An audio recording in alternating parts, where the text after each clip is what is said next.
even though it says it's being live streamed, I could tell you on my end, the stream has not yet started. I think it's just it lets you know it's preparing it to let people leave if they want to. Okay, now it's being live streamed, Madam Chair. Okay, fantastic. So it is 8:07 p.m. Eastern time. I'm going to go ahead and call us to order at this time. What time did you call to order, Madam Chair? 8:07 p.m. Eastern. Okay. And if you don't mind, Madam Secretary, could you do roll call attendance for us? Great. Okay. Angela McCardle is here, Mr. Smith. And there's still people coming in. So I'm just going to bold that for now, and I'll come back at the end of roll call. Mr. Hagopian? Here. I am here. Mr. Blankenship? Yes, ma'am, I'm here. Mr. Bowen? Here. Mr. Elliott? Here. Mr. Nikela? Mr. Rufo? Present. Mr. Benner? Present. Mr. Duque? Here. Mr. Eklund? I believe I saw him. Yep, I did. I I saw him, so- admitted him. Okay, Ms. Eiler? I'm here. Mr. Ford? Here. Ms. Gabbard? Here. Mr. Nana? I saw him, but yeah, I see him. I'm here. I don't know. Yeah, I'm here. I just let Mr. Watkins in. Mr. Clark? Here. Mr. Cowan? Martin Cowan is present. Mr. Dassing?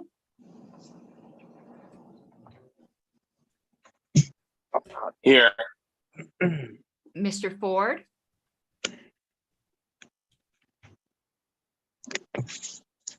Here. Ms. Gabbard?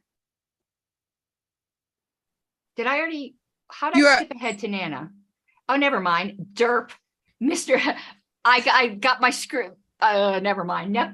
Okay, we got Mr. Hall. No, Mr. Hall. That's who I was looking for. Okay, no, I don't believe I saw Robley. Mr. Nepomuceno? Mr. Pankey? Here. Mr. Tunyevich? Present. Ms. Yanuskavich?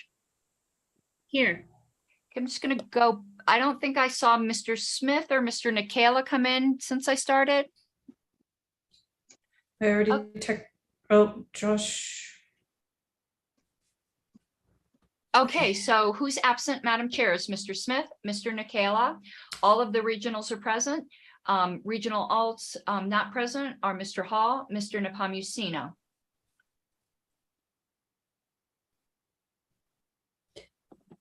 Okay, that sounds about right to me. I'm forwarding the link to someone.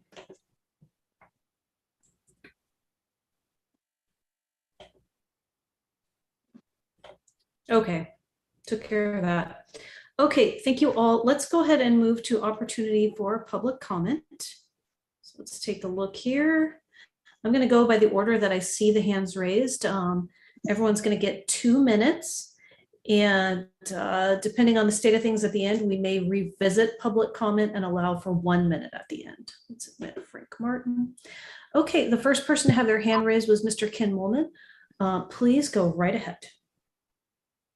Thank you, Madam Chair. This evening, you will be appointing people to the IS committee. I have submitted for that, not wanting to take up many spots. I know there are many volunteers that want to work on the LNC and assist this LNC. I know there are 2 things that I'm interested in, which is IS and bylaws. Between the 2, I would prefer to be on the bylaws committee. It sets a solid foundation for the party. We did not get to the bylaws committee last year or at the convention this year. So I would ask that between the 2, if you're only willing to put me on one, that you would vote for me for the bylaws committee over the IS committee. But I am willing to serve this committee in either capacity. Thank you. Awesome. Thank you very much. It's fantastic to hear.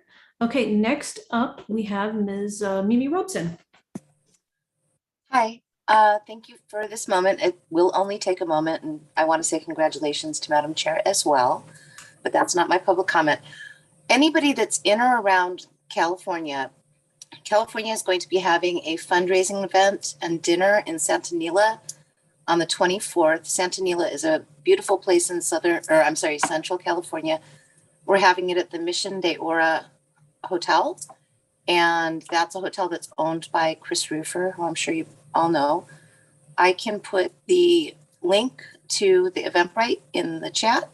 And I would really invite anybody that's in or around California. Oh, thank you, Angela. You did it for me just that quick. To come. It's going to be a really great night. We're going to have different electeds there. I've just found out that Joe Jorgensen is actually going to come. We've got our candidates coming, and I think it's going to be a really good time, and it's a beautiful, beautiful hotel. So if you happen to be around, I'd love to see you all there. Awesome. Thank you very much, Ms. Robeson, Chair of the California LP. And that link is down there. Next up, I believe we have Mr. Will Hyman. Go right ahead.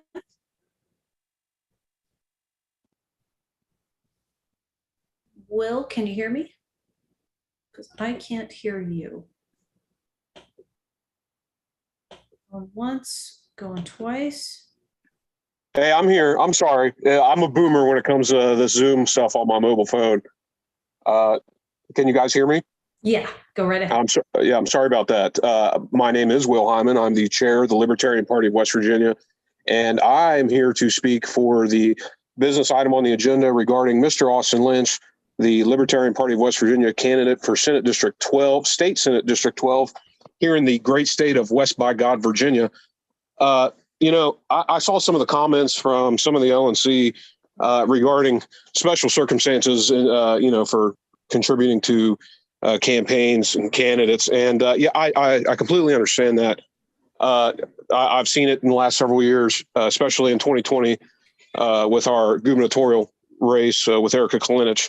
And, that race was an amazing race, and the LNC and other groups contributed to her greatly. And I just want to say that because of that is why we have this opportunity with Mr. Austin Lynch. He is running against a Republican alone who is very unfavorable here to West Virginians. And, if we can't raise some money for Austin or give some money to Austin through the LNC, we really need to look at some outlets to raise some money through supporting his page, supporting his sharing his information and getting it out there to the Libertarian Party across the United States so we can get him some money. From what I understand, he has raised a very good sum of money. I'm sure he will talk about it when he is asked to speak. But if we could get some more for this guy, we would do amazing things here in West Virginia. I'm telling you, this is a very great race, very positive race, and it could be huge for the state of West Virginia. So I'm going to go ahead and yield my time to Mr. Austin if I can. And I greatly appreciate your time this evening. Thank you. Thank you. So you're just at about 2 minutes. So why don't we actually cut your time, and we'll have Mr. Lynch speak next because he's actually next on the list. So Mr. Austin Lynch, welcome, and please go right ahead. Well, good evening, everyone. Like Will said, my name is Austin Lynch. I'm running for West Virginia State Senate in District 12. And this is a race. It's a head-to-head race between myself and a Republican who has been serving in the House of Delegates for the last 6 years and has decided to run for state Senate. There's no Democrat in the race, no other third parties or independents. I am a husband. I'm a proud adoptive father. I'm a local pastor, a elected city councilman in Stonewood, West Virginia. I'm a U.S. Army veteran, and I'm a lover of liberty. And those are all things that my opponent is not. That being said, I think that this is one of the best opportunities we've had to elect our first libertarian legislator to the House of Delegates or Senate in our state. Up to this point, I've raised just over $12,000 in this campaign, and that's been amazing. It's been an amazing journey to watch that happen. I'm seeing a lot of support from across across the aisle. I have a lot of Democrats that have come to me to support me, not only financially, but obviously pledging their vote, as well as a lot of Republicans who are just extremely unhappy with my opponent. So I think that this is a winnable race, and we've got several things lined up that are exciting. And so just looking forward to being able to get to election day and see the results come in. But any support that I could receive from the LNC or its members would be greatly appreciated. Thanks. Thank you very much, Mr. Lynch. If you're able to, please stick around. You may ask questions later. Next up, we have Ms. Natalie Bruno. Go right ahead. Hello, everyone. This is Natalie Bruno. I am the gubernatorial candidate in Oklahoma. So as previously mentioned, I am also on the agenda to discuss in regards to monetary donations and as well as other donations. So a little bit about my campaign really quick. So I started running last June, and in a 4-way race, I am currently in third at 6%, and I'm actually beating the independent who was a previous senator. The incumbent in this race has declined 12 points over the last 3 different polls, and he is currently only sitting at 42%. Luckily, I have gotten a ton of support from not only other parties, but actually individuals who lost in their primaries. And so the amount of support that I'm getting within my state is fantastic. I am being invited to events that libertarians have never been invited to in our state. I have been invited to all but one debate, and we are actually in the process of seeing about having that change as well. And I have also gotten quite a bit of media attention. 2 weeks from today, actually, I'm going to actually have a front page spread about my race and hopefully cheering me on as the underdog in this race. I hold a chair position for Oklahoma Lawyers for Children here in Oklahoma, and I am on multiple other nonprofit boards as well. And I also hold a development role within our OKLP and have done a lot within our state. So what I was requesting was not only just monetary donations, but assistance from the Libertarian Party to hopefully have some text banking done, just asking for volunteers and donations on my behalf, as well as asking for in-kind donations in the form of video production. So even though obviously money donations are fantastic, there are 2 other ways you can support my campaign as well. Thank you so much. Thank you very much, Ms. Bruno. Stick around if you can in case we have questions later. Up next, we have Mr. Samuel Bowler. I hope I said your last name correctly. You did, Madam Chair. I'm Samuel Bowler of Alabama, and I'm here to ask for your vote or appointment for the IS committee, which I applied for.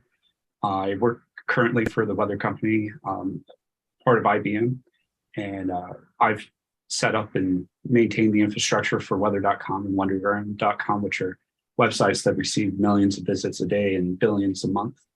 I've been in the website business for over 20 years and have been on large scale websites for about a decade now. I have a lot of expertise to bring to the position. And even if I don't make the position, I'm more than happy to also lend my expertise in a volunteer capacity. Thank you. Awesome. Thank you so much. Up next, we have Janae LeBlanc, and then I'm going to circle back to Ms. Harlows. Janae, go right ahead. Let's give her a second. Janae, you are muted.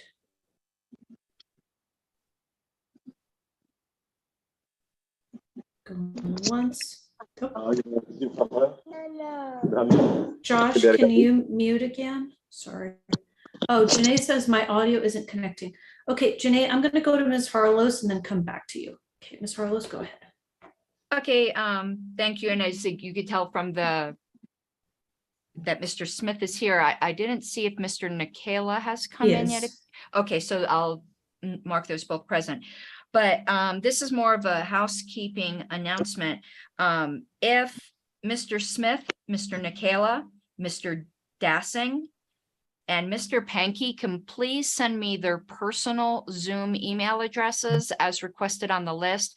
I need that in order to set up smoother executive sessions in the future. So if you could please send those to me, I greatly appreciate it. And Mr. Hall, Mr. Ford, if you could ask Robley Hall to do so as well, I'd appreciate it. Thank you.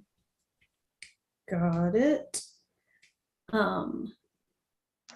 Janae, is your audio working yet? Janae. Watching the chat, someone's audio is working besides mine. Nope. Oh, Janae, I'm so sorry. We are going to do public comment again at the end. So if you can figure it out and you want to stick out through the whole meeting, we'll definitely hear you at the end. I'm sorry about that. I know it's frustrating. Madam Chair, Yes. I know that Janae wanted to speak to her nomination to the convention committee. And since her audio is not working, if you would grant me the indulgence of speaking for her. Yep. And you only took about 20 seconds anyway, so go for it. Okay. Yeah, I know Janae very well. She worked on the last convention committee as well. And, you know, she might be able to speak for herself later, but I would just like to ask my fellow LNC members to give her your kind consideration when it comes to voting for convention committee. She definitely has my vote. Thank you very much. All right. Let's hop over to our agenda. Take a look at what's going on. Okay, so the agenda is in the OneNote. Does everybody have the link to the OneNote? I'm dropping it in the chat again, just in case you guys don't. And it's also this on the screen, the agenda right now, Madam Chair. There you go. Okay, good enough there. Okay, so let's hop on over to that. So the first item on our agenda under new business is committee appointments. So we've got about 20 minutes of discussion. Madam Secretary, I believe you wanted to do OPA votes on this as soon as the meeting adjourns. Is that correct? Yes, Madam Chair. And what I would suggest, and I'll make a motion to do this if necessary. It's my mistake on having the information services on there. I didn't realize the chair makes those appointments. So there will not be an OPA vote for that. That is your prerogative to appoint those. But what I would like to do is potentially hear from anyone who's applied or any LNC member who wants to speak for any applicants for awards and convention oversight, and then move this to an email OPA vote to close tomorrow at midnight. Okay, so let's get a motion out if that's what you'd like to do, because that all sounds good to me. Okay, yep. Let me just put this here 1 second. And the names of the appointees are also in the OneNote. So I was moving to allow people to speak for nominations for 1 minute.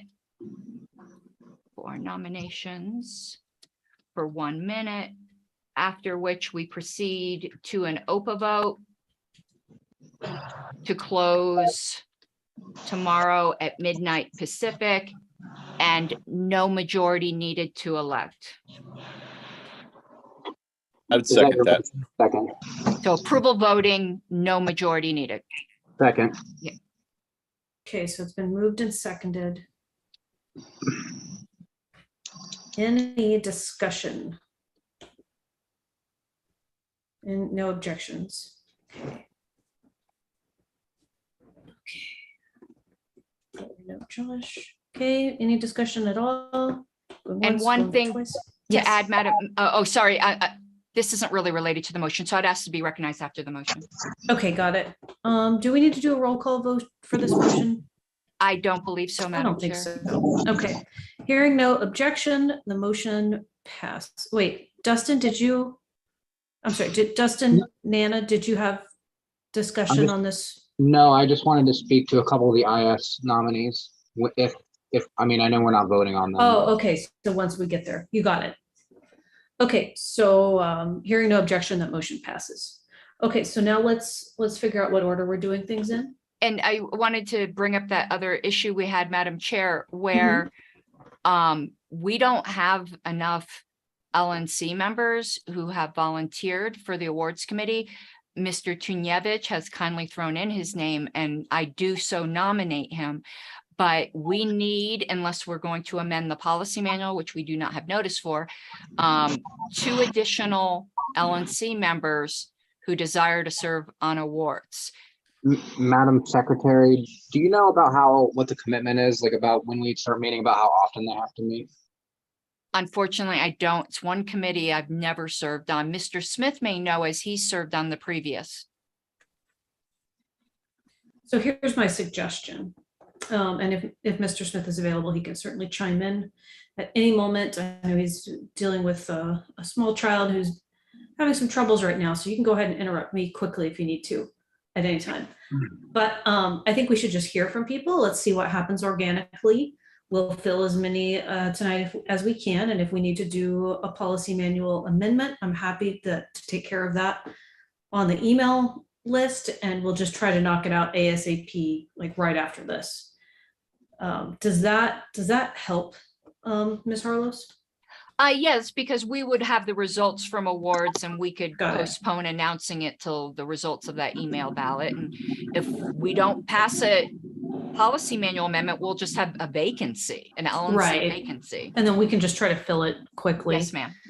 Okay, so why don't we go in order of awards and then convention oversight and then information services. I have gone through applications. I'm happy to hear from candidates, and I'm going to be making a couple of calls and final decisions probably tomorrow.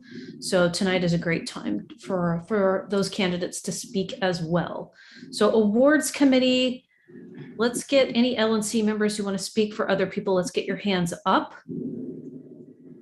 And if it's not awards, that's fine.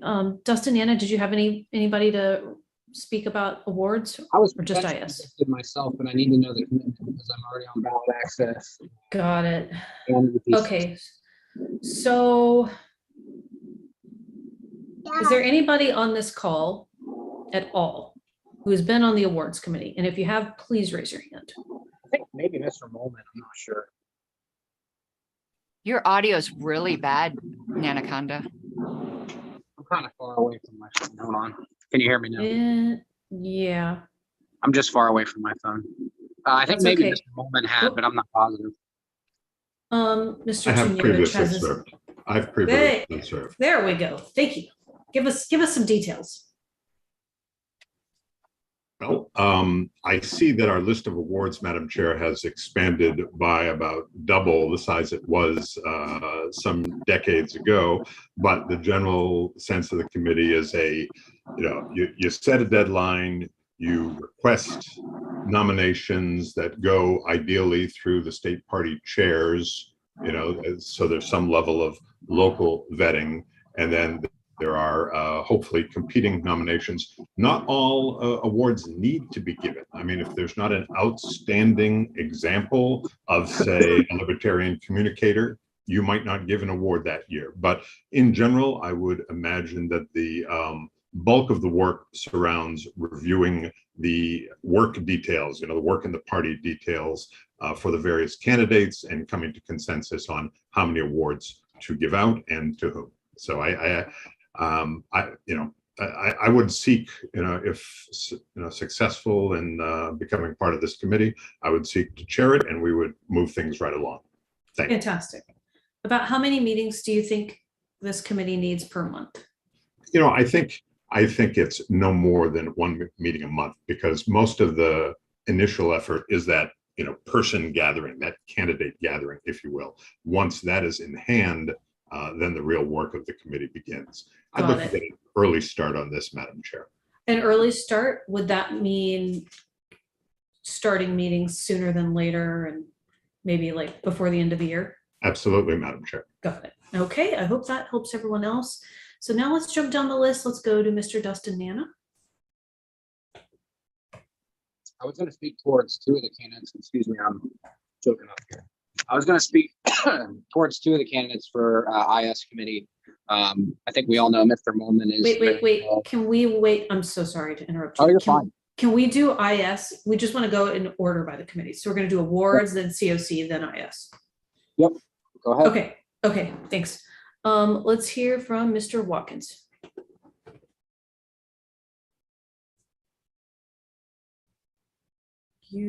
I can't hear you, Andrew Watkins. Hello? Now Hello? I can. Oh, There you- okay. hello. My mic was off, I guess.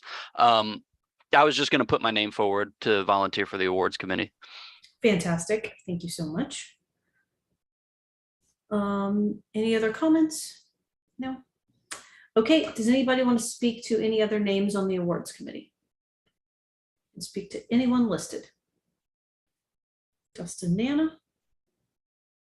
Nope, you're good. Just hanging out. Okay. Anyone else? Going once, going twice. Mr. Tunyevich? Thank you, Madam Chair. I just wanted to speak to Mr. Lark, whose name is on that list and who I would encourage everyone to vote for. He is a fine gentleman with a long history with this party and this committee and has previously served on the committee. I believe I see him on the list. Awesome. Thank you very much for that. Okay, so if that's all for awards committee, let's move on to the next committee, which is convention oversight. So if you are on the LNC and you want to serve. Madam Chair, I was trying to rush ahead. Yes. Before we get to convention oversight, since we only have 2 LNC members so far that have applied for awards, I would like to move to elect those 2 LNC members and leaving 1 LNC vacancy so that they don't need to be on the ballot, that the ballot would just be for the non-LNC members. Okay.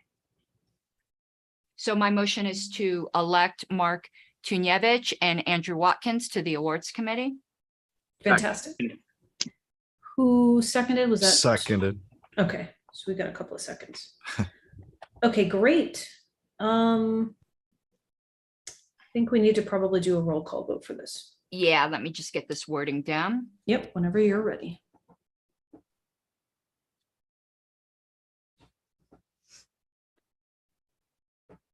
Okay, copy that over. There's my voting.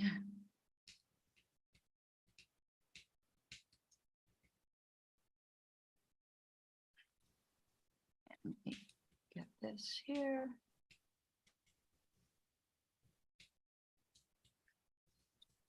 This motion is by me, filling it all out.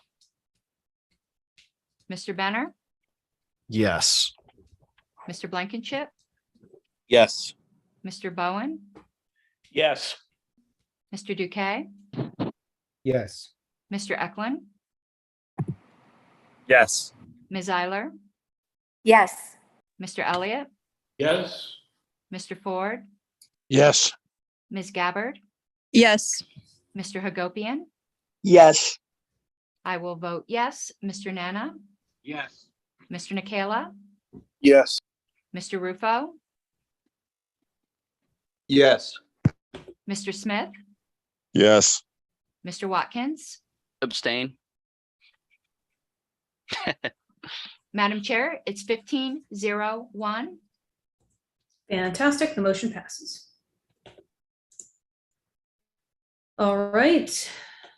Now we will hop forward to the Convention Oversight Committee. So I see a couple of hands are up already. So if you are on the LNC and you are going to speak for yourself, or you're going to speak on behalf of someone else, get those hands raised. We're going to go down. Let's see, how much time do we have remaining on this agenda item? Ooh, I haven't been keeping track. I have been keeping loose track, and we are, I think, 8 minutes in according to mine. Okay. Okay, so let's go ahead and have Mr. Bowen start. Try to keep it to like 2 minutes. Thank you, Madam Chair. I think maybe we can save some time here on the Convention Oversight Committee also. I was going to offer the same process that Ms. Harlos did for awards. I believe there is a minimum of 4 LNC members that are to be nominated to the committee. I would like to nominate myself. I would like to nominate Mr. Duque. I would like to nominate Mr. Blankenship, and I would like to nominate Mr. Hagopian as the 4 members to the Convention Oversight Committee. I believe I know 3 of the 4 have expressed interest. I'd like to hear from Mr. Hagopian if that in fact is the case with him. we could nominate those 4 people and have someone make a motion to vote on it. And I think we'd be finished with the LNC portion of the Convention Oversight Committee, unless there are others on the committee that I'm not aware of. Thank you. Okay, thank you, Rich. So do you want to wait and hear from the other people who have their hands raised, or do you want to make your motion? No, I'm not going to make the motion. I would rather have Okay. somebody not nominated make the motion. Got it. Okay. I will. Do I have a little bit of time? Yeah, you I do. will also say I am going through the applications as we speak, but I do want to put a word in for 2 people that I know very well. They served with me on the committee before. That's Ms. Janae LeBlanc and Ms. Kelsey Lyons. And I would strongly recommend that they be placed on the Convention Oversight Committee again. Thank you. Got it. Thank you very much. Okay, next up we have Mr. Joseph Eklund. Thank you, Madam Chair. I wanted to speak in support of Nathan Gall. He's been on the Convention Oversight Committee before, I think a few times, as well as running most of the conventions in Wisconsin. There would be good continuity there. And he's a good friend and activist of mine here in Wisconsin. So I wanted to put my word in for him. And once again, he was there participating on Convention Oversighting Committee on our most recent, very successful convention. So I want to keep that success going. Awesome. Thank you very much. Next up, we have Ms. Linnea Gabbard. Yes, I just wanted to speak to Miranda Corwin from Arkansas. She plans all the Arkansas conventions. She is very good with budgeting. She's highly organized. She's very energetic. She will be at every meeting enthusiastically. So I do recommend her. I think she would bring a lot to the committee. Awesome. All right. Thank you very much. Up next, we have Mr. Donovan Pankey. Thank you, Madam Chair. I just wanted to really quick give a recommendation to Janae LeBlanc. She's not only done an excellent job in previous national convention, but also in Texas state conventions. And I highly recommend everybody vote for Janae LeBlanc. Thank you. Thank you very much. Up next, we have Mr. Pat Ford. I'd like to echo Mr. Bowen's remarks on Ms. LeBlanc and Ms. Lyons. I just want to point out that we are going through a change, if you will, an evolution. A change in management has occurred, and when we've got folks who've done great work and they have that historical knowledge, that institutional knowledge, I think it's critical that we continue those people in those positions. So I heartily endorse the 2 of them. Fantastic. Thank you, Mr. Ford. And now we have Ms. Harlows or Mr. Benner? Unless Mr. Benner has an LNC nomination, I would like to make that motion that Mr. Bowen had mentioned. So I don't know if Mr. Benner needs to go first. I don't Okay. need to. Got it. Okay, so I would move to elect Dustin Blankenship, Rich Bowen, Miguel Duque, and Todd Hagopian as the LNC members of the Convention Oversight Committee. Second. Okay, so it's been moved and seconded. Objection. Objection from Brian Elliott.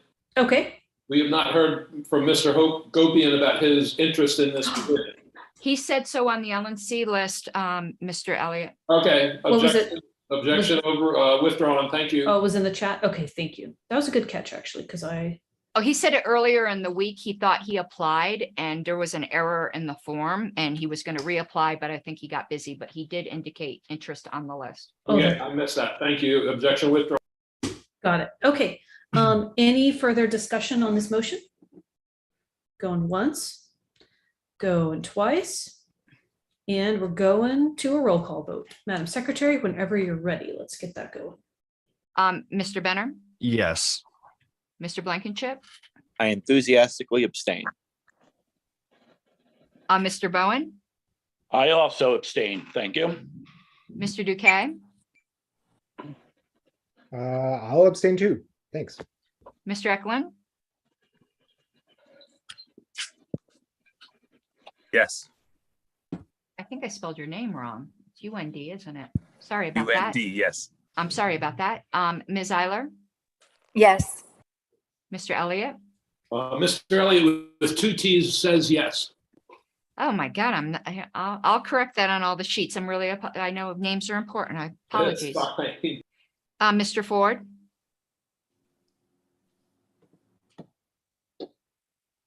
Yes. Ms. Gabbard, Yes. Mr. Hagopian. Abstain. I will vote yes. Mr. Nana, Yes. Mr. Nikela, Yes. Mr. Rufo, Yes. Mr. Smith, Let's come back to him. Mr. Watkins, Yes. Mr. Smith. Right, Madam Chair, without Mr. Smith, it's 11-0-4. Okay, motion passes. All right, so next up we have the IS committee. So LNC members, if you'd like to speak on your own behalf or behalf of someone else, please get those hands up. 1, 2, 3. And now let's hear from Dustin Nana. All right. So I think we all know Mr. Molman. I enthusiastically endorse him for all things IT related. And after hearing from, I believe it was Mr. Bowler tonight, I also enthusiastically endorse him. Sounds like he's got a lot of experience. So it's great to hear. Great, thank you very much. Let's now hear from Mr. Donovan Pankey. Thank you, Madam Chair. First, I'd like to speak and enthusiastically endorse Mr. Molman for another term on the IS committee as well. I would like to just also speak to my own nomination. I also come with a very long track record at both large and medium-sized organizations in all forms of IT, from infrastructure to operations to management. So I currently lead a moderately sized team of both software developers and DevOps professionals. So I both know the IT and technology side as well as the business side of this overall field, as well as knowing some of the unique challenges that it takes being a libertarian and being able to operate in the IT space with a distinct distrust for the state and its various machinations in the technology space. So that's what I'd like to say. Thank you. Awesome. Thank you very much. Up next, we have Mr. Dave Benner. Yeah, I'd like to vouch for Justin Carmen from New York. He has a very extensive background in IT as well. He's got great experience doing the things that would be necessary for this. He's also worked on the credentials committee, done a good job. He'll work with anyone in every circle of the party. So he has my sincere endorsement. Awesome. Thank you very much. Up next, we have Mr. Pat Ford. I'd like to echo Mr. Benner's endorsement for Mr. Carmen from New York. If I can add on a philosophical and spiritual sense, Mr. Carmen has been a tireless volunteer in virtually every capacity the party could ever ask for. The fact that he happens to have also a great deal of IT expertise is just an added bonus. So I believe that Mr. Carmen deserves the highest recommendation. Thank you. Thank you very much. Up next, we have Mr. Hagopian. I just wanted to speak briefly for Jeff Fortune. I'm not sure how many people have had the pleasure of meeting Jeff. He is the vice chair of the Oklahoma Party, previously the development director at a time when we grew by about 25% in the period of a year. He's also got a county position. He was also a delegate. He's in the IT field, along with starting a new IT company, and very heavily involved with Jay Norton, who also is heavily involved with the national IT. So Jeff is a great guy. He would do great in this role. And I think it's important that we take people like Jeff and put them on key roles like this if we want them to grow in the party. Thanks. Thank you very much, Mr. Hagopian. Up next, we have Ms. Yevskavich.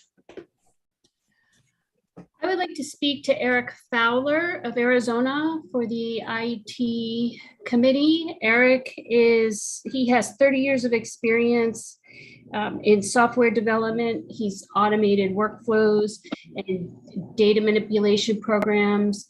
He's done some work with statistical analysis. In Arizona, he has really brought us light years ahead by working with county level data. He also is on an automation committee at the LP. I can't promise to speak exactly to what that is, but I understand he has come up with some code to help reduce the amount of time that data from states is imported into the CRM, bringing it from 2 months to, I understand, about 50 seconds. So I wholeheartedly recommend him for this committee. Awesome. Thank you very much, Ms. Yanuskevich. And we have up next, Mr. Mike Rufo.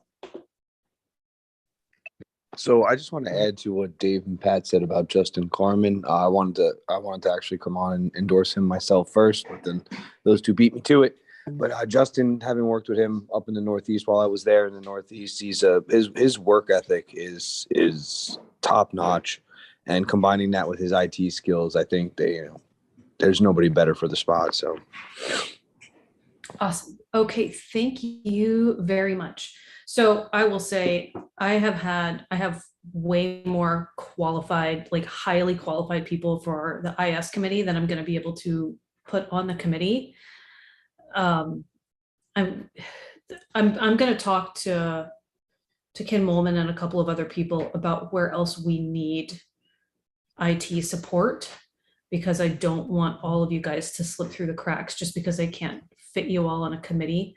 So I'm probably going to post everything tomorrow, but please hang tight. If I don't use your name, it's not because I don't want to use you. It's because there's just like so many of you.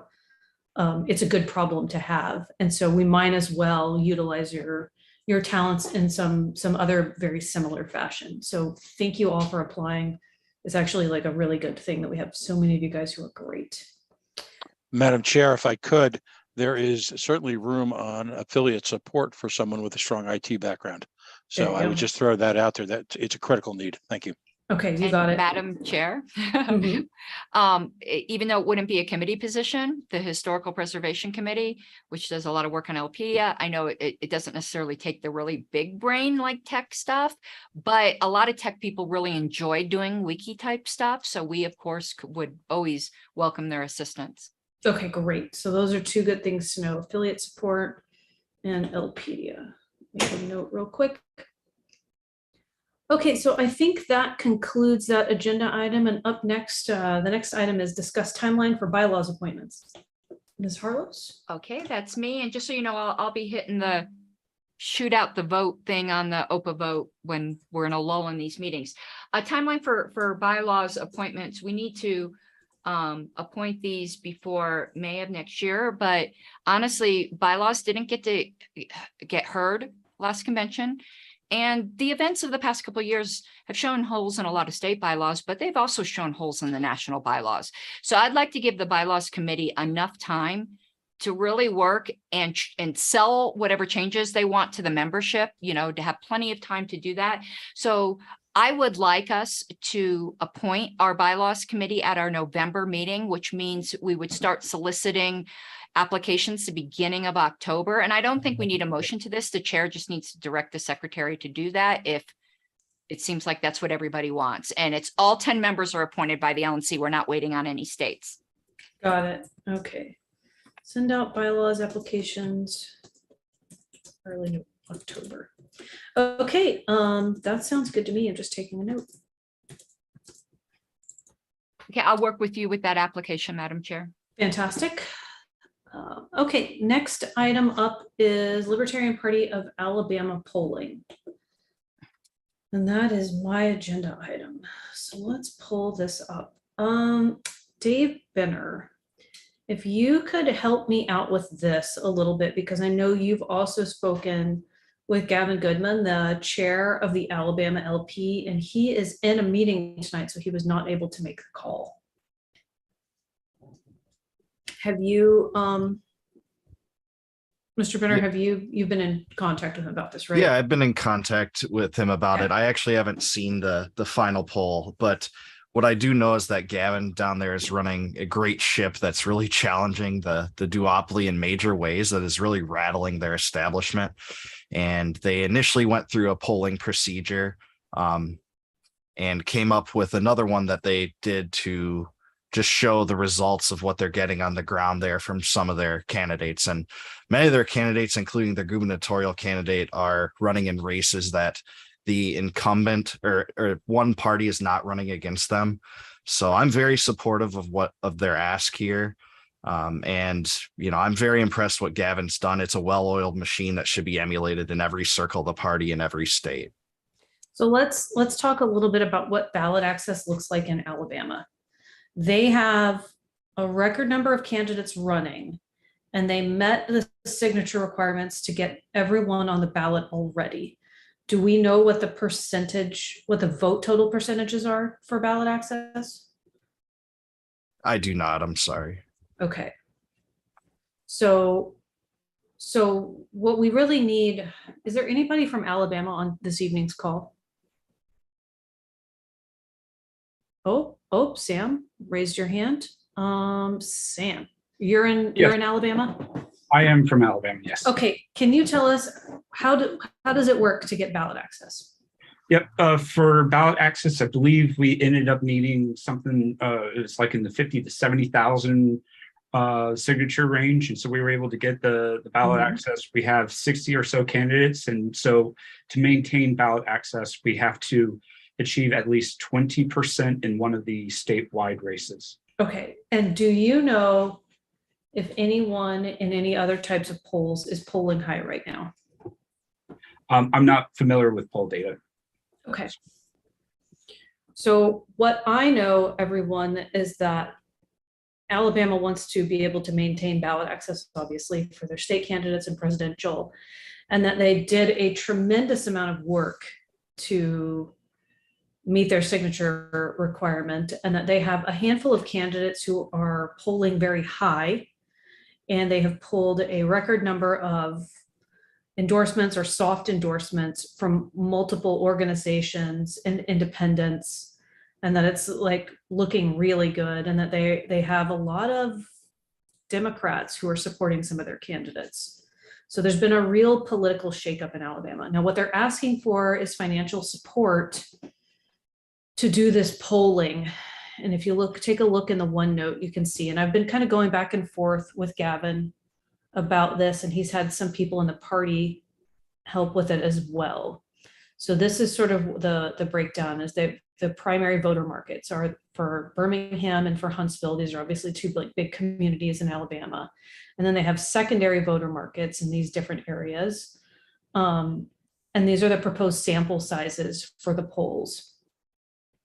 And this is how they want everything to break down. They put that below. So if election for US Senator were being held today, who would you vote for? And obviously there's Republican, Democrat, Libertarian, somebody else, not sure, governor, lieutenant governor. And then the other candidates who are running in the other candidates who are running in particular districts, they're also going to benefit from this polling data.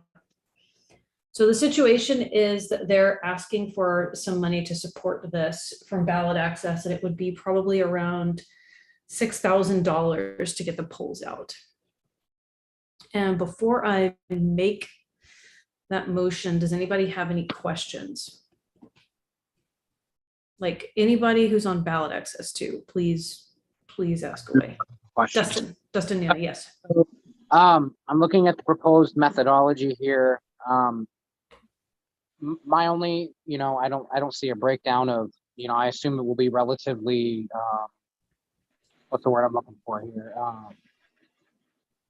This is not the eloquent way to say, relatively equal in population, where we do Tuscaloosa, there's going to be more people pulled from there than there will be from a rural county. But my recommendation would be to not just poll cities.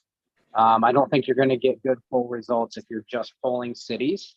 I don't know if the plan is to not, these are just regional areas, or if we actually plan on polling, basically just these metros. closer we can get to a thousand, the better. I think $6,000 is not a terrible price for a poll, and it can definitely be done successfully. And also, yes, 20% is the threshold that they will need to get in one of these statewide races in order to retain. Okay, so before I make any sort of motion, let me ask, from a ballot access committee perspective, do you think that you need to get a little bit more data or information from the Alabama state chair before you feel comfortable spending money? My personal opinion, we've already spent quite a bit of money in Alabama getting them on the ballot with the ballot drive over the course of the last 2 years.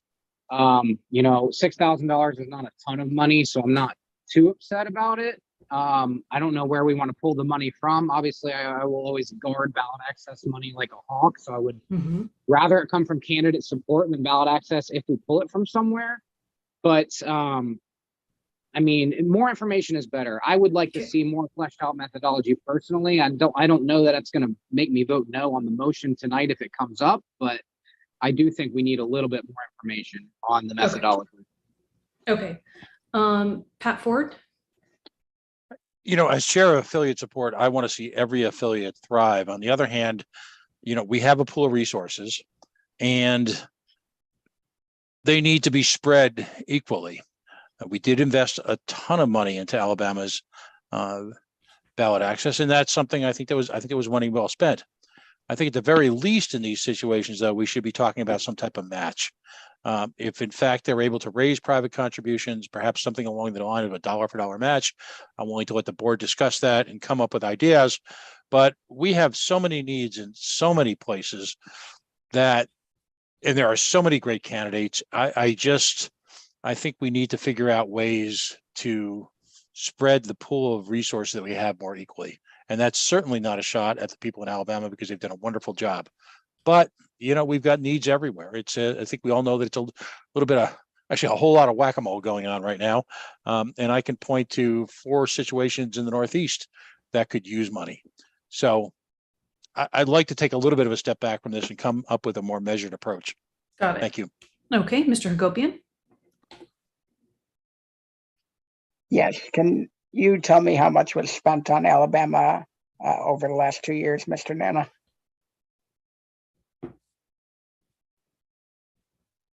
Hold on, it just started raining really hard outside. Let me run inside real quick. Give me just a second. Take your time. That's one question. What was the question? I'm sorry, I couldn't hear you. Oh, okay, sorry. The question is how much did that ballot drive cost in Alabama? Well, I think it was over $100,000. I don't know the exact figure off the top of my head. Okay, so is it fair to say that the next one in 2024, if they fail to get 20%, will be a similar number? We have a way to get them on as an independent, which is how I'm pretty sure we usually do it. Okay. Do you know how much that is? I would have to look it up, how many signatures we need, and then I could tell you based upon that about how much it would cost. Let me do that research real quick. Okay. The reason I'm asking is because I'd hate to not do the 6 if it's going to cost us 100 next year. I'd hate to do the 6 if it's only going to cost us 12 next year. And then secondary question for anybody familiar with the Alabama situation would be, do we have any data anywhere that says that any of these candidates are anywhere near 20%? Or is this the first poll that would show us that? So I think we do, and I wish Gavin Goodman or anybody else on the executive committee was able to make this call tonight, but they have an executive committee meeting happening right now. So what I'm thinking we might want to do is get a little bit more information from him and do an email motion for the executive committee, probably, since this is ballot access. Does that jive with everyone? Is everybody comfortable with that? All the information can be shared with everyone. Anybody raise your hand? Yeah. Yes, Pat Ford. Just briefly, is there a way somehow, and this relies on all of us to do our various efforts, affiliate support, ballot access, to come up with what the ask is going to be for the balance of this year? Because again, and I'm not looking to deny Alabama anything, but there are a lot of situations like this around the country. And Yeah. I think we need to react quickly because it's, it's September. At the same time, I'd like to see how we spread whatever available pie we actually have. Thank So you. I can kind of answer that a little bit. So we've got this request right now, which is $6,000.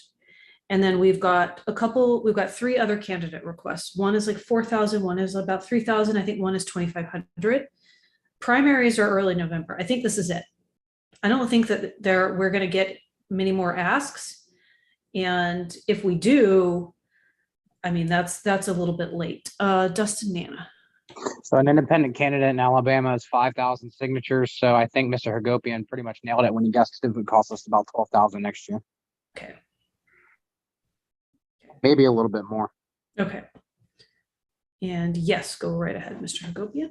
Okay, so I mean, in that realm, I would say that a $6,000 poll to tell us who is close to 20% is only going to lead to who needs money in order to get to 20%. And then next year, if they don't get 20%, we're going to spend the 12.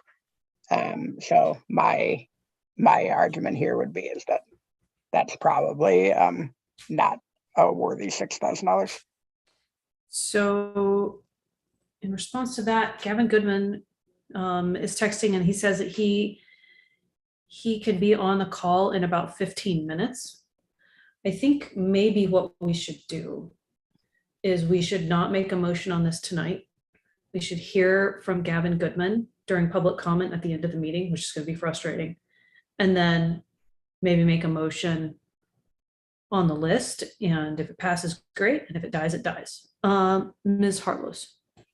Yes, Madam Chair, I was going to say anyway that since wording wasn't given of a motion, I don't think we technically could have a motion right this evening. But just on one comment on this, because I've been listening to what my fellow LNC members have said, and I can tell you that me personally, without seeing some kind of match from Alabama, I don't think we're being fair to certain standards we'd set up in the past.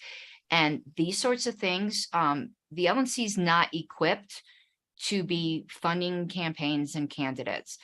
And at a minimum, we've got to see that the state party is funding it to some extent. That's unfortunately the case. Yep. Okay. Okay, so let's see. Anything else in the chat? Okay, so Sam Bowler, if you could let Gavin know that I would like to hear from him at public comment at the end of the meeting, but I don't know when that's going to be. That would be great.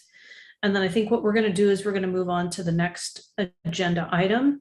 And if there's going to be any vote on this, it's going to take place via an email ballot this week, because I understand it's time sensitive and I do not want to leave them hanging. So I feel like that actually takes care of that agenda item. Everybody's expressed some concerns. We definitely want to help support candidates. Is everybody comfortable if we move on to the next item at this point? Once, going twice, not hearing any objections to it.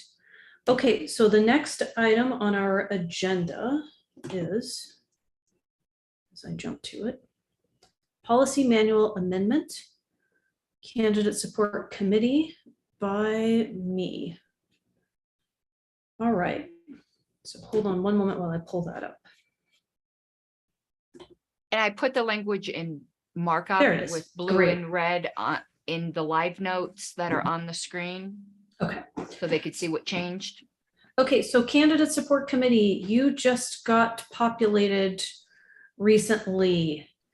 I made some policy manual changes to make it so that you're in compliance with the policy manual. That's really about it. You can scroll through and take a look. It's in the OneNote. It starts with 4 policy manual change. The only other substantial change I made was that I said the committee will also aid LNC staff and the IS committee with the support of LNC staff and the IS committee, because that's actually pretty critical, because they're going to be working with staff on a lot of these like technical things, online training and all that. That's going to be the whole purpose of the IS committee this year. So that's really why I made this change. No other substantial changes. Anybody want to make this motion? Madam Chair, I'll make this motion on your behalf. Thank you very much. But it does need a second. Second. Thank you. Okay, so it's been moved and seconded. It's on the screen. Any objections, any questions, any discussion? Once, going twice. Okay, let's go to a roll call vote whenever our secretary is ready. Mr. Benner, Yes. Mr. Blankenship, Yes. Mr. Bowen, Yes. Mr. Duque, Yes. Mr. Eklund, Yes. Ms. Eiler, Yes. Mr. Elliott, Yes. Mr. Ford, Yes. Ms. Gabbard, Yes. Mr. Hagopian. Yes. I will vote yes. Mr. Nana, Yes. Mr. Nikela, Yes. Mr. Rufo, Yes. Mr. Smith. Did he drop off, Madam Chair? I'm scrolling through to see if I still see him.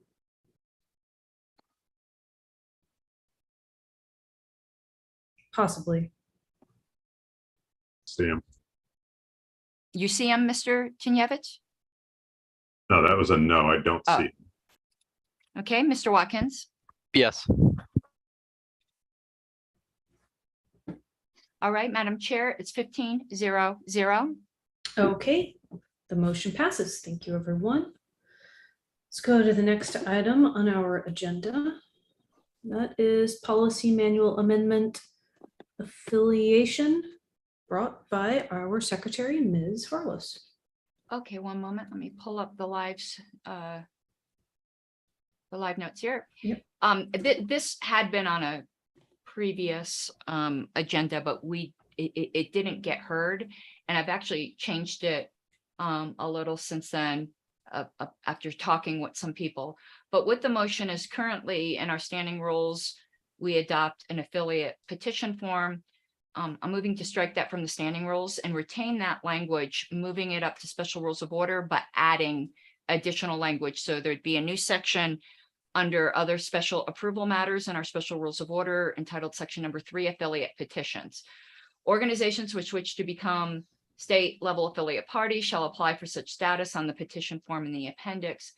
The LNC shall only consider a petition for affiliation if A, the petitioners held a public meeting which was open to all current national party members and immediately previous affiliate party members, if applicable, residing in the state in which all those members had an equal voice in adopting bylaws and electing leadership. B, reasonable notice shall be sent to all current national party members and immediately previous affiliate party members, if applicable, residing in the state, and to the LNC chair and secretary. The secretary or chair shall forward the request to all LNC members. The LNC or the executive committee may, but is not required to, publish the notice via its resources to the potential attendees. So I'm moving this change. Okay, we've got a motion. And it needs. I'll second. Okay, it's been seconded by Mr. Duque. And I believe we're going to go to discussion, and I see Mr. Nana's hand up. So I'm generally in support of this. I just have a question for Ms. Harlos.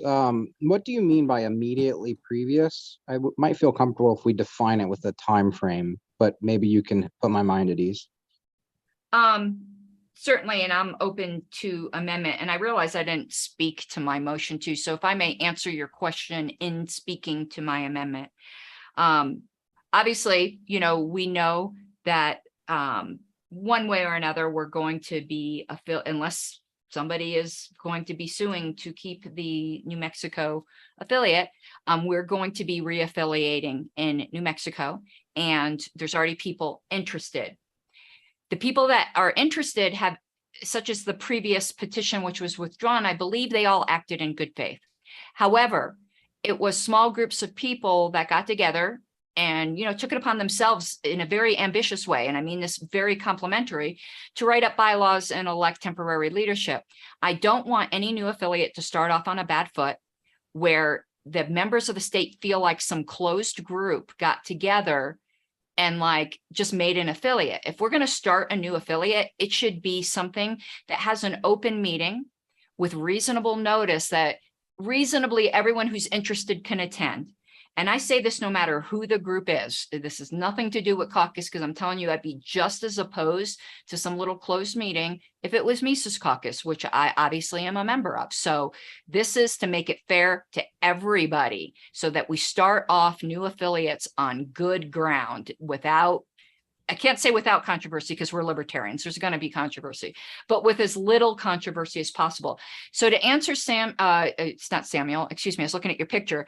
Mr. Nana's question is, right now we have affiliates in all of our states. So if we are considering a new affiliate, it's because something happened to the previous affiliate. Most likely they got disaffiliated or they properly disaffiliated themselves, which means that at the moment that they ceased to be our affiliate, they had a membership roster. And those are the people that need to be included in this potential new affiliate meeting. So the immediately previous, it means as of the last day an affiliate existed, their membership at that time, they need to have an opportunity to participate. That's what's meant by immediately previous affiliate members. And it would mean the ones that were members of that date, not lapsed members from 5 years ago, same way we do national members, we mean current. Okay.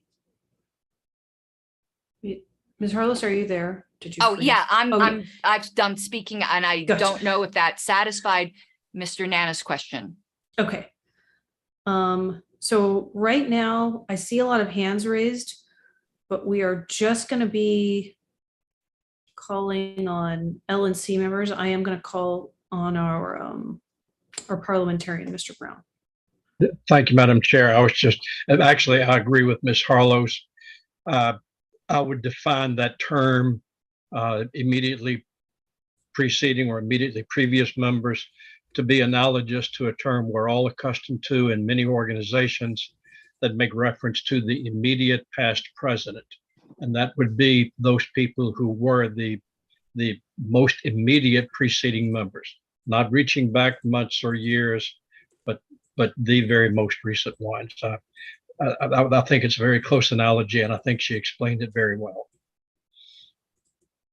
Okay, thank you very much. Up next, we have Mr. Hagopian. I completely agree with what Mr. Harlos and Parliamentarian Brown were saying. Here's my one concern, and maybe they can find a way to do this. In another state where we had a situation, a bunch of members were essentially purged out of the party. And if that were to happen prior to disaffiliation, and then something like this were to happen, would those purged members have rights under this wording, or does that need to be worded something different? And I understand that they could become national members and then be eligible, and that's fine. They have that out, but just a thought. Sure, let me address that, Mr. Hagopian, and that's a very good point. But remember, a policy manual, the special rule of order, it's not a bylaw. This states the minimums.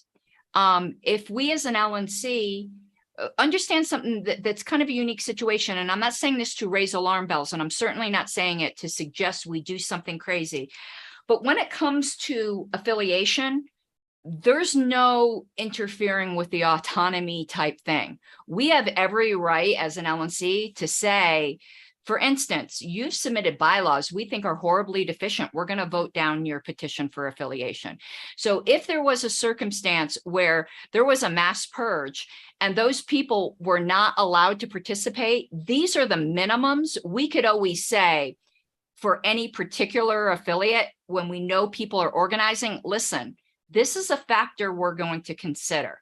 These are just the minimums. They're not the maximums. They're not If not listed here, they're disqualified. It just means these are the minimum number of people. If you want us to consider your petition, you at least have to do this. Obviously, we encourage people to do more. That makes sense. Thank you. Okay, up next we have Mr. Miguel Duque.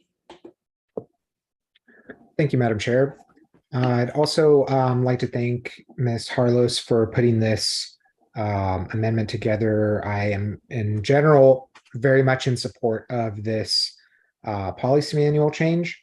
And my one sort of question about it, or my main question about it, and kind of suggestion that we change this would be also in reference to the clause here about immediately previous affiliate party members, if applicable. Essentially, although I definitely can appreciate that this would be a positive thing, for a new affiliate to strive to include previous party members, it may be not necessary to make that part of the bare minimum. For one thing, because someone aiming to set up a new affiliate may not have access or ability to invite previous party members if they don't have a list of membership of those previous party members, which we've recently learned on the LNC email list is the case with New Mexico. They have withheld their party membership list and information from the National Libertarian Party. So although, that would be a great thing if they could, just by virtue of noticing the meeting with the national LP and it being posted to our website and, kind of having our national party members in a particular state be invited, I think by virtue of that, members of the previous affiliate in that state will have access to be able to sign up for the meeting or attend the meeting.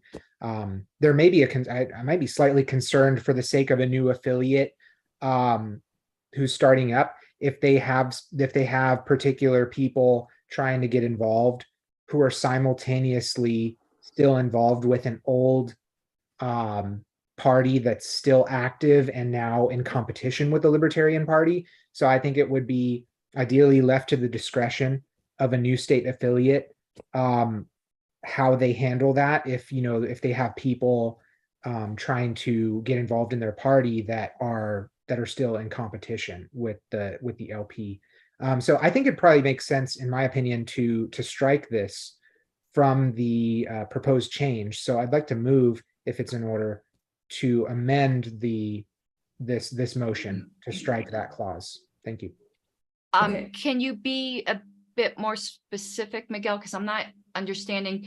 It's mentioned in here twice. I don't know if you're moving to strike it in both places. And okay, sure. I would say we should move to strike it in both A and B. Specifically, it would be and immediately previous affiliate party members, if applicable. Okay, I'm highlighting what you wish to strike. Okay.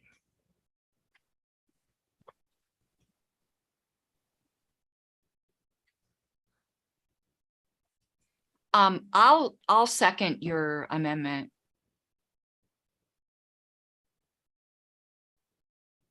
Okay, so it's been moved and seconded.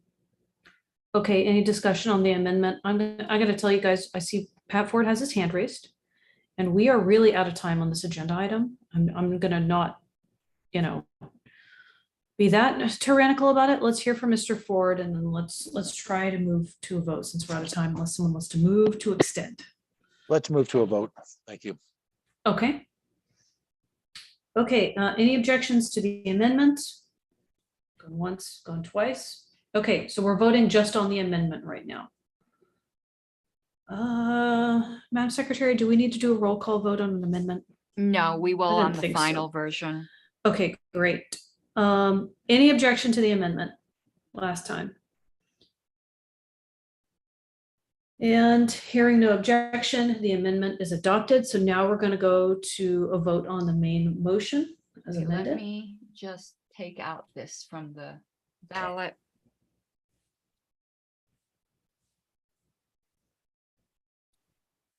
Okay, I'm ready whenever you tell me to. Okay, go right ahead. Mr. Benner, Yes. Mr. Blankenship, Yes. Mr. Bowen, Yes. Mr. Duque, Yes. Mr. Eklund, Yes. Ms. Zeiler, Mr. Elliott, Yes. Mr. Ford, Yes. Ms. Gabbard, Yes. Mr. Hagopian. Yes. I will vote yes. Mr. Nana, Yes. Mr. Nikela, Yes. Mr. Rufo. Yes. Sorry, I was presuming your vote. Is Mr. Smith back? I don't see him. Mr. Watkins? Yes.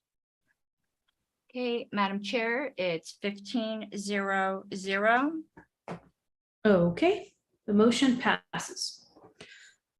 Okay, so real quick before we jump to the next agenda item, it's 9:22 Eastern time.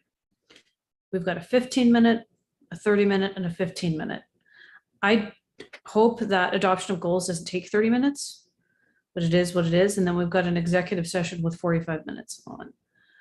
Are we good on time? The special rule of order, which created these meetings, limit them to 2 hours unless there's a motion to extend it, and it requires a 2/3 vote to extend it, or without objection, obviously. Okay, so here's what I'm going to suggest we do, that we move through and keep time on these things a little more tightly. And I'll do that. And when we get close, we're going to need to decide if we want to make a motion to extend time. And Also, yes. Madam Chair, we can shift the order if there are some things that can go to another meeting. Sure. Well, I don't want to keep our candidates waiting because they've submitted stuff. They've been patient, and I asked them all to attend. So I don't want to bump them off. Let's go to that right away, and then we'll take it piece by piece afterwards. Okay, so candidate support. Next items, we have candidate support for Natalie Bruno, Darby Madam Byrne. Chair, Yes. believe we have to vote on the original motion. We only voted on the amendment. Is that true? No, we voted, the amendment was without objection and the roll call vote was on the motion. Okay, my mistake. Apologies. No worries. Okay, so let's jump to the next agenda item. It's candidate support. We've got Natalie Bruno, Darby Byrne, and Austin Lynch. I noticed Natalie Bruno and Darby Byrne, and Andrew Watkins noticed Austin Lynch. We have heard from Natalie Bruno and Austin Lynch. Is Mr. Darby Byrne on the call? Yes, I'm right here, Darby Burns. Okay, so here's how we're gonna do this. Let's see here. Hang tight, Darby. Natalie, we heard from you a little bit. We heard about your ask. There's been some discussion on the LNC list about financial support, what we can and cannot afford. So everyone see the motion that's noticed for financial support for Ms. Bruno. Hopefully you're all nodding your heads. Okay, so the motion as it's written is allocate $4,000 towards Natalie Bruno's race in Oklahoma. And then it's $3,000 towards Darby Byrne's race in Nevada from an available budget line. I think we should go ahead and hear from Darby Burns, and then we should talk about our finances. So Mr. Burns, if you could just give us just maybe like a 2-minute pitch and tell us what money would be used for, that would be really helpful. Okay. Well, first of all, thank you guys. Thank you all very much for your time. I apologize for the background noise because we had to hop into a bar where we could grab some Wi-Fi. We're in the quietest place of it right now. So this race is very, very unique.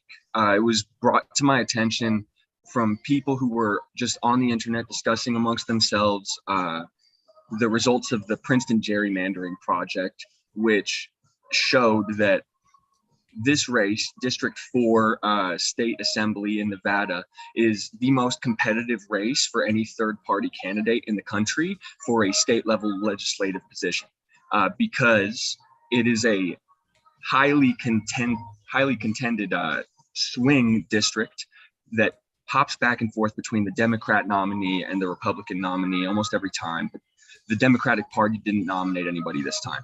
So it's just me versus this establishment Republican who is 79 years old. He's a retired FBI agent who was an FBI agent during Waco and Ruby Ridge.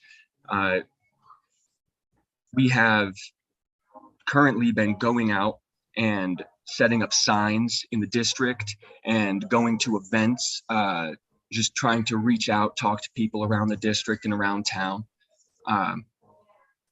But we intentionally did not start doing this until about last week, because my opponent has $22,000 raised. He's only raised $6,000 of that this campaign cycle. The rest stayed in his committee to elect account from all of his previous elections. And all of my financial reports up to date show that I've only raised $100. Since my last, in the past week and a half, we raised $2,000 for the campaign. And we are going to continue fundraising even after you all make your decision. We're going to continue fundraising as hard as possible until we raise $50,000 so that we can smash this Fed into the dirt. So if there,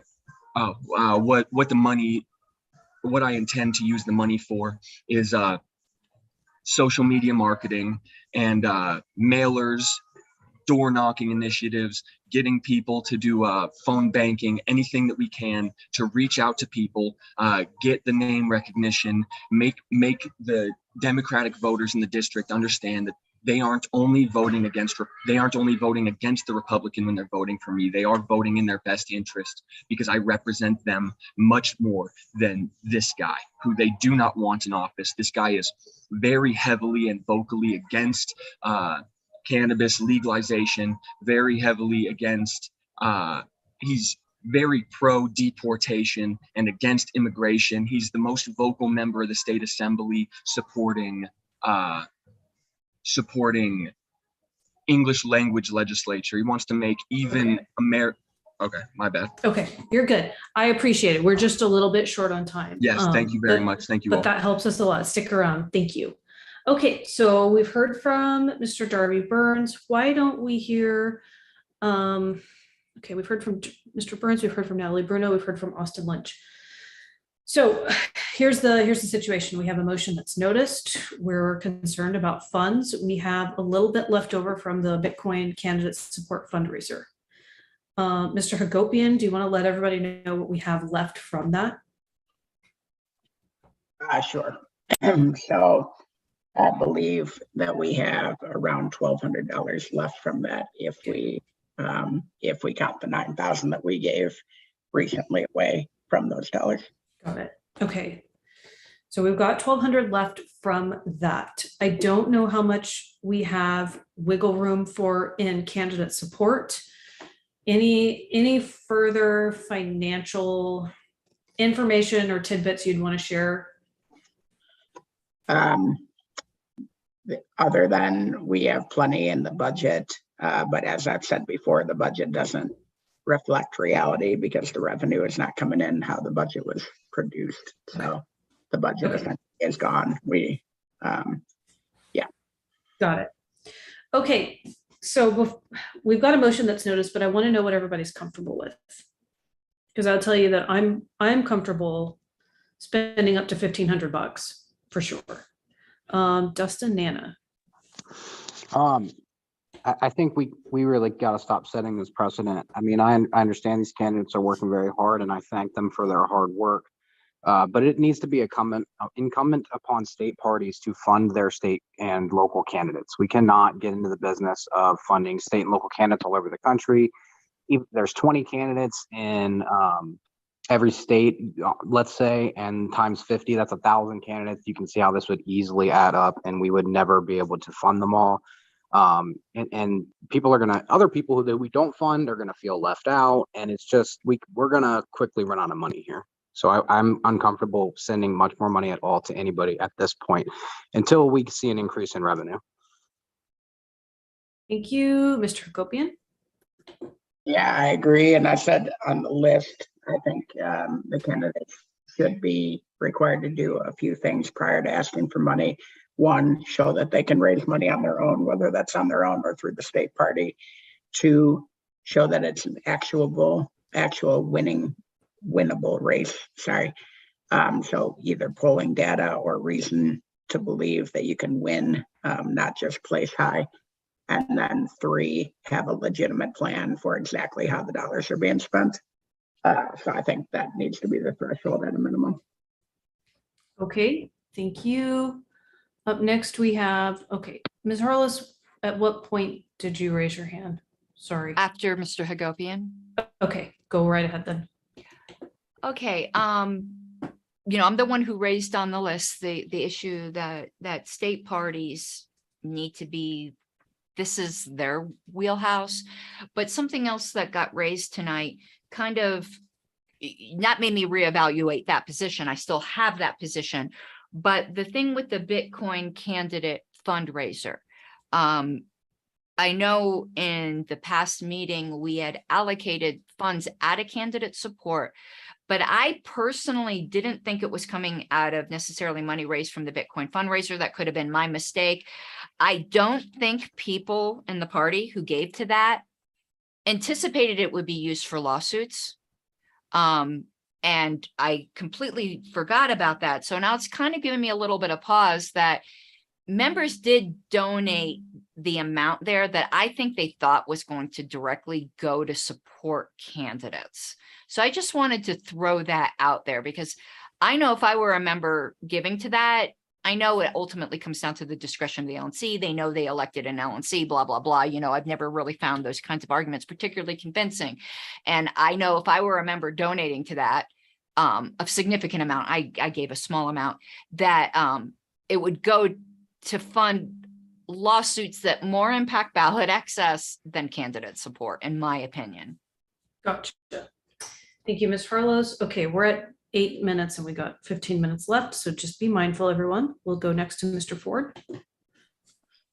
Briefly, again, I'd like to point out that, well, first of all, I agree with Ms. Harlows that whatever money that we have in that fund could be used to disseminate to these candidates. They're all great candidates. I had the opportunity to work with Ms. Bruno on a criminal justice reform show that was very well received. Again, the problem is you've got this limited pool of money. You've got states who, I'll just say this, I think it's wonderful recently under our new development team that they've actually started incorporated direct contribution links to candidates. I think that's where our role is. I think we can aggressively work for these candidates to get them money from individual members from around the nation. Again, that theme that we're all one libertarian party, that Natalie Bruno is just as important to people in Maine as she is in Oklahoma. Do what we can out of the remaining candidate funds that were raised for candidacies. But other than that, we've got to go out and do some work raising money, present company included. Thank you. Thank you. Okay, next up we have Mr. Eklund. Thank you, Madam Chair. I've got to basically echo a lot of the current sentiments about what our role is. If we are going to be setting this precedent, like I know here in Wisconsin, Jacob Vanden Plas is going up against just a Republican. It's very high quality race for us, and it's going to be ending up sending every single candidate like him coming to us. And until we can handle that, it just doesn't seem like the wise thing to set as far as a regular thing we do. Okay, thank you, Mr. Eklund. Next, we have Mr. Nikela. You're muted. Well, thank you so much. Sorry about that. First off, I just want to say to the candidate that I do appreciate his run, and I wish him the best of success, as well as all of our candidates that are running for office. this cycle. I myself actually ran as a candidate as well. So I understand the struggles when it comes to everything, including fundraising. But the concern that I have, and this is something that's been brought up on past LNCs, in the past, we have given quite a bit of money out to those who asked. And at some point we realized we had to tighten up because there was a lot of candidates coming to us, and someone on to win, someone on to not win. But I don't think that's the main point. What we want to see is, obviously we want to see that money used well in whatever race it's employed in. We want to see good strategy. We want to see campaign plans. We want to see all those different things.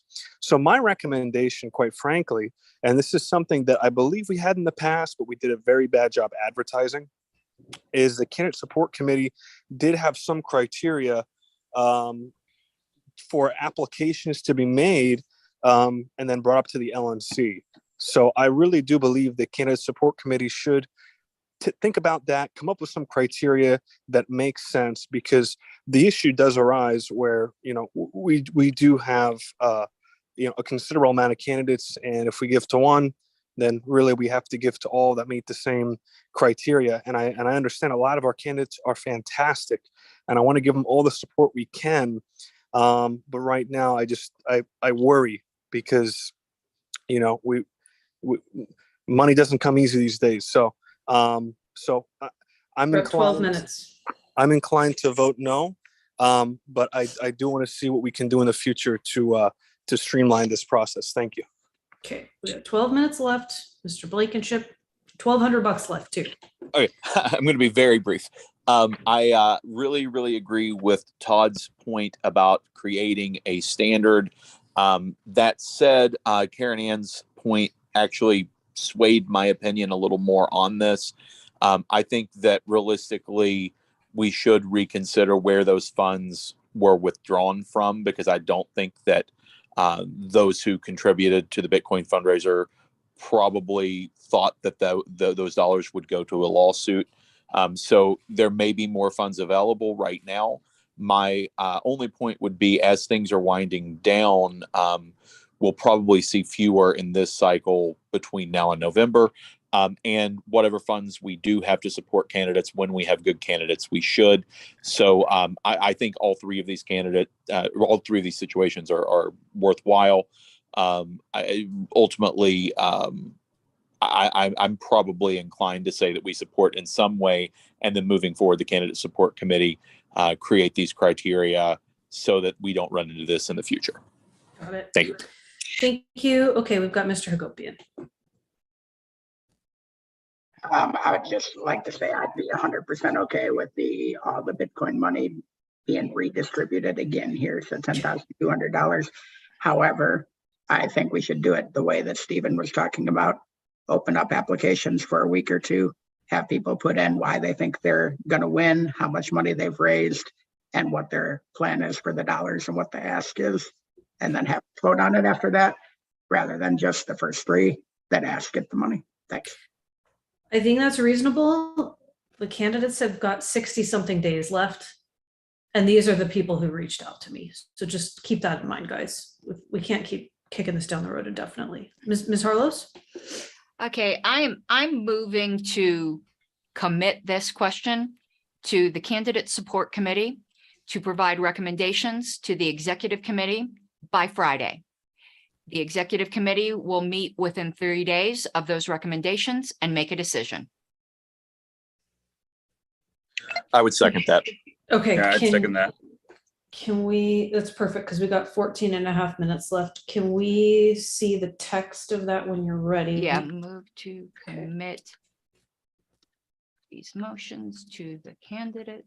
Madam Chair, if I might speak briefly to that.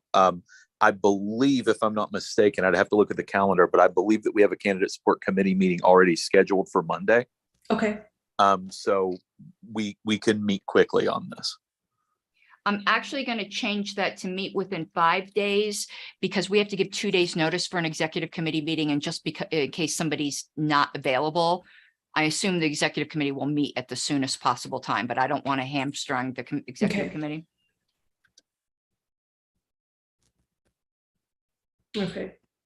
So we're pretty much out of time. So when Ms. Harlos is ready, we're gonna look at the text of the motion. It's on and the we're gonna- screen. Oh, there it is, sorry. Move to commit these motions to the Candidate Support Committee to make recommendations by Friday. The Executive Committee will meet within 5 days of the recommendation Oh, sorry. and make a final decision. Okay, so today is Sunday. Dustin Blankenship, are you saying that the CSC meets tomorrow? I believe that that's the case. Give me one moment. I'll confirm on my calendar. Okay, great.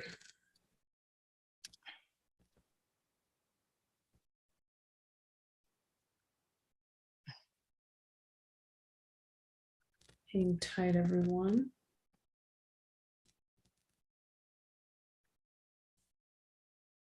And I'm just letting the LNC know that immediately after we vote on this, I'm going to be moving to amend the agenda to consider the New Mexico motion next. Mr. Smith has an ailing child. He was able to get back on the meeting and he wishes to hear that motion. So I would like to accommodate his sick family. And Madam Chair, I just double checked. I was off by one day. It is Tuesday. Okay. Okay, so it's been moved and seconded and we have pertinent information. And I will work with the executive committee to get a meeting, even if it's a 20, 30-minute meeting. We'll try to knock it out quickly. Any further discussion? Well, we're really out of time. We really don't have time for discussion. Let's go to a vote.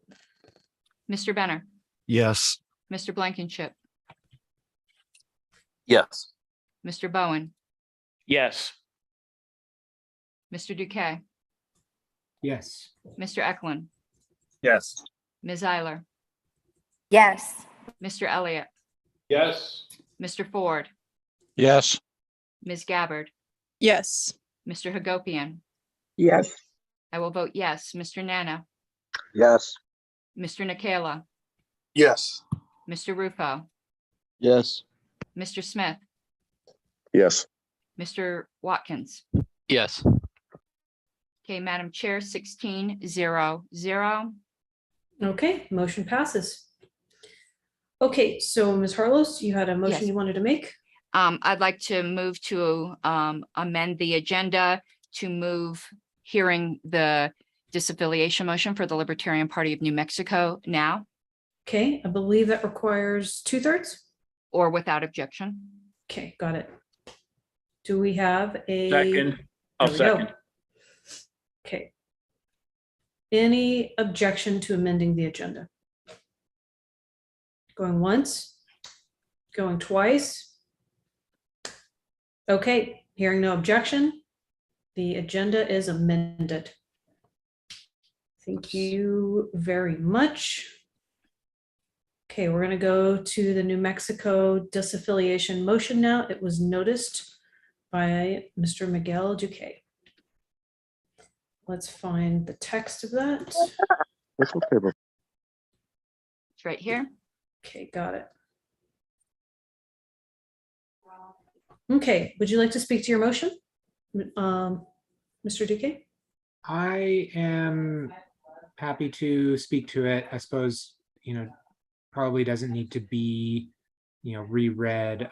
It's been noticed. And, well, I'll just say this motion was workshopped by many LNC members after multiple meetings of discussing these matters and really carefully considering all the legal implications, kind of impacts to our ballot access, ability to support candidates in New Mexico and throughout the country, state and national level candidates. And, we have had many meetings on this and haven't really taken action in every meeting for the sake of not wanting to make hasty decisions. And based on what we've learned thus far, it seems to me that there's a strong appetite by this body to take action and to disaffiliate New Mexico. We did send out a survey to the LP members in New Mexico, and that I think that it was helpful to collect responses to that survey. it seemed that the majority of members that replied to the survey were actually against disaffiliation, which is definitely a concern. You know, I certainly hope that members in New Mexico wouldn't be upset at our LNC if we were to vote in favor of disaffiliating. Though to me, the fact that they were against disaffiliation is also a concern for keeping that board affiliated if they were attempting to disaffiliate against the wishes of their members. So I think all of us are concerned for member rights in New Mexico being violated, for the board acting like a rogue board, you know, and unaccountable to members. So that's why I generally support this. You know, I know that we all want to do the very best thing, that take the most direct route to having an active and successful and thriving affiliate in New Mexico. And at this point, the fact that also that no board members, to my knowledge, from New Mexico have attended any of these meetings or made any good faith efforts to work with us on righting these wrongs, shows to me that they are going to continue to delay and obstruct and make it really difficult for us to get positive things done. So to me, it makes more sense for us to pretty much work to the wishes of that board to disaffiliate them and help establish a new, better affiliate in New Mexico. Thank you. Thank you. Up next, I believe we have Ms. Harlos. I think actually, Dustin, did you have your hand up before me, Dustin? It's possible. I don't know. Considering that I'm going to call the question, I think you had your name up first, your hand up first. I may change my mind. So I have to speak against voting yes on this motion. The situation is very unfortunate. We saw that from our poll that unfortunately we were unable to poll state party members because that list was not shared with us and we did not know who they were. But those that did respond, as Mr. Duque noted, said they did not want to be disaffiliated. So this is something that I think they need to take up with their state board. I know that they cannot appeal to the JC, which is also very unfortunate, but I think this is something that needs to be decided in a court of law in the state of New Mexico. And, you know, as far as Region 3 is concerned, I'm not going to be able to vote yes on this. And I actually personally feel that we should not vote yes on this. So I would urge a no vote.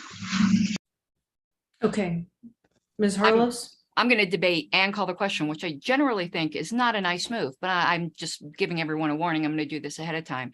I think Mr. Nana misstated the survey. The survey did not ask, do you wish for the National Party to disaffiliate? It said, do you wish for the Libertarian Party of New Mexico to disaffiliate? It was worded very carefully, and they did not want the state party to do what they did. So it does indicate that the state party members in New Mexico did not support that action. To force state party members, when you have an absolutely rogue board that we now find out have purposely kept membership information from the national party, is yet another reason, because then it wouldn't mean national party membership information since convention. It means this was being planned. I mean, I can't prove that.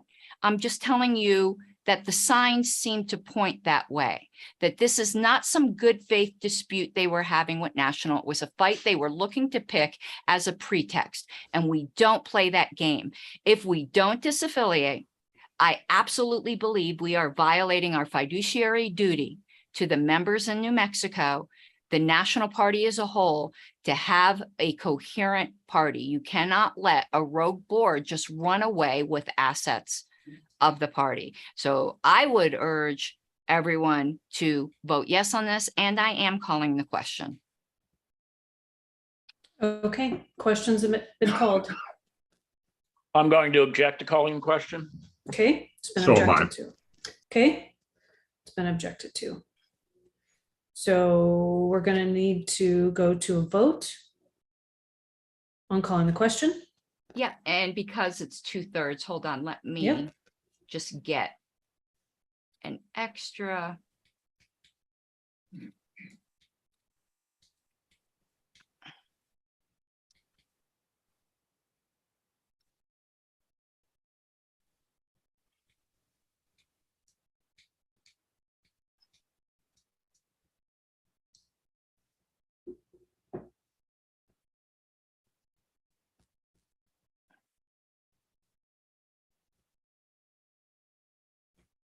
Mr. Benner, No.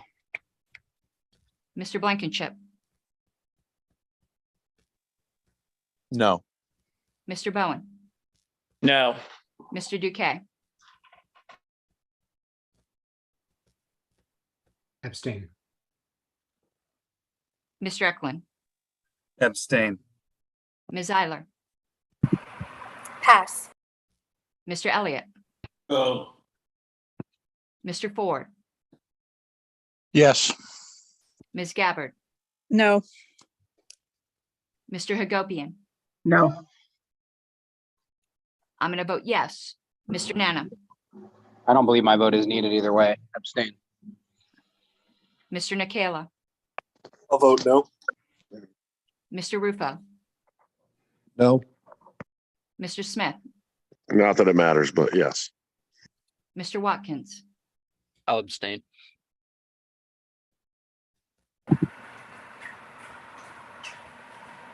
Okay, Madam Chair, it is 8-3-4. Now that the motion is over, though, I'd like to let people know that your votes really would have counted. Those of you who said it wouldn't, this is just a parliamentary lesson. A 2/3 vote means that maybe it wouldn't have. Anyway, I'm confused. I'm okay. tired. Forget it.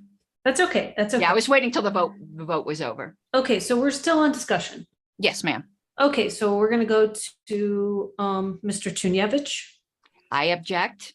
Okay, I put my objections on the list, but I'll speak to it for the people who don't read the LNC please list.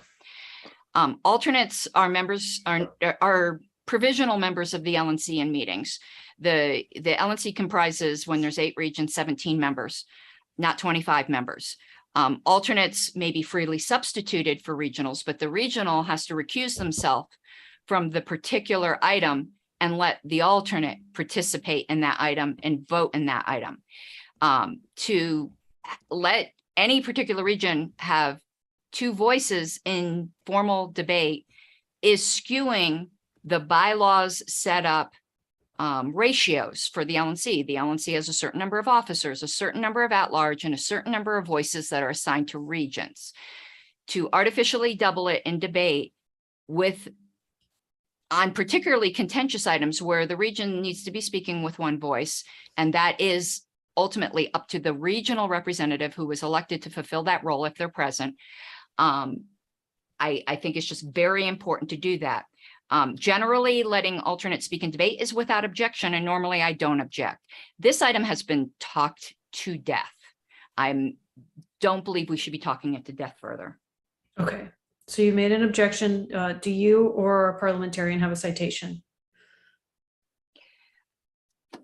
It's in our policy manual about free substitution. Substitution means that the one person goes out, the other person goes in, but I don't know if Richard has it handy, but alternates are also dealt with usually in the context of a convention. But we know this in convention as well. You can't have both a convention delegate and a convention alternate debating at the mic at the same time. Okay. Okay, well, that's that. So I am sorry, everyone. I think I'm gonna have to go to Mr. Bowen, and any alternates who wish to discuss things, please put your comments in the chat. Madam Chair, you might just state for the record that you find the point of order well taken. Yep, it is well taken. Well, objection well taken, I guess. Mr. Bowen? Thank you, Madam Chair. I will be supporting this motion. As much as I hate to do it, I will be supporting. New Mexico's board has made it clear that they wanted disaffiliation, and I think it's in the big scheme of things something we need to address and address in the affirmative. I want to make note of the last sentence in the motion because I want the board to remind themselves about legal action. My feeling is that we may be taking on, and again, it's unfortunate, but it's something we have to do. We may be taking on additional legal costs this term in order to protect trademarks and intellectual property. but we need to do it. And we need to make a statement about this affiliate, the first one of what I think are going to be others that are going to try the same thing. And I think we need to be diligent about how we proceed legally to assure that we protect what is our right, our trademarks, and our intellectual property. And let's all be mindful of that as we go through the process. But I will be supporting this. Thank you. Thank you. Next up, we have Mr. Joseph Eklund. Thank you, Madam Chair. It's with a lot of regret that I rise in support of this motion. Since the convention, I was elected with New Mexico's participation, and then their board immediately withdrew from participation, and including essentially being represented by me to the LNC. And it's been a distancing of New Mexico from the LNC and the Libertarian Party National for a while. And I was fine with that. But when they started doing things that violated the rights of their members, because I'm willing to represent New Mexico LP members, even if the state board did not want to participate. And so I want to do my best to have their back. And that means if their rights are being violated by this board, and this board is going rogue against their rights, then perhaps it is best for us to disaffiliate and help them as best we can with starting a new Libertarian Party of New Mexico that is open and lawful. So I rise in support of this. Thank you. Next up, we have Mr. Hagopian. Now that the line has cleared, I will call the question. Thank you very much, Mr. Hagopian. Waiting to make sure there's no objections. Going once, going twice. Okay, Madam Secretary, we're going to go to a roll call vote when you're ready. And just if you don't mind me giving an explanation of the bylaws requirement, it requires a 3/4 vote of the entire LNC, which means that an abstention is an effective no, because it requires 13 affirmative votes. All right. Shall I proceed, Madam Chair? Yes, please. Mr. Benner, Yes. Mr. Blankenship, Yes. Mr. Bowen, Yes. Mr. Duque, Yes. Mr. Eklund, Unfortunately, yes.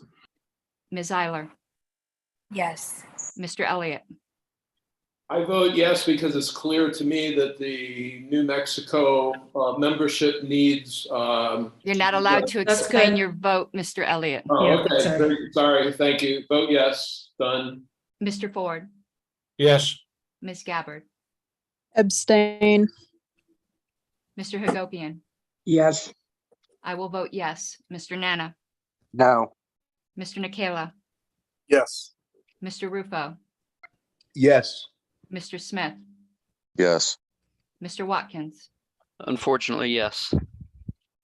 Madam Chair.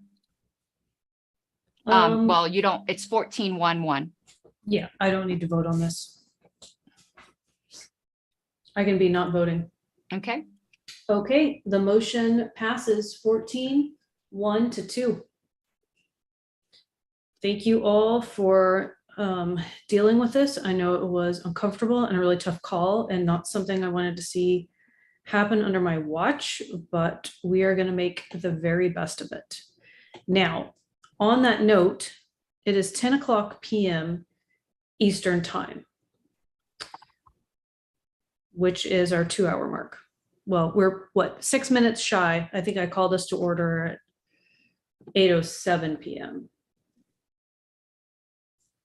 So before we tackle the next agenda item, does anybody want to consider extending time? As Madam Chair, I would move that we extend time, say 45 minutes. I do believe Mr. Nana had his hand up though first. Oh, my apologies. I just now saw it. Mr. Nana? It may not be well received, but I would make a motion to adjourn. Okay.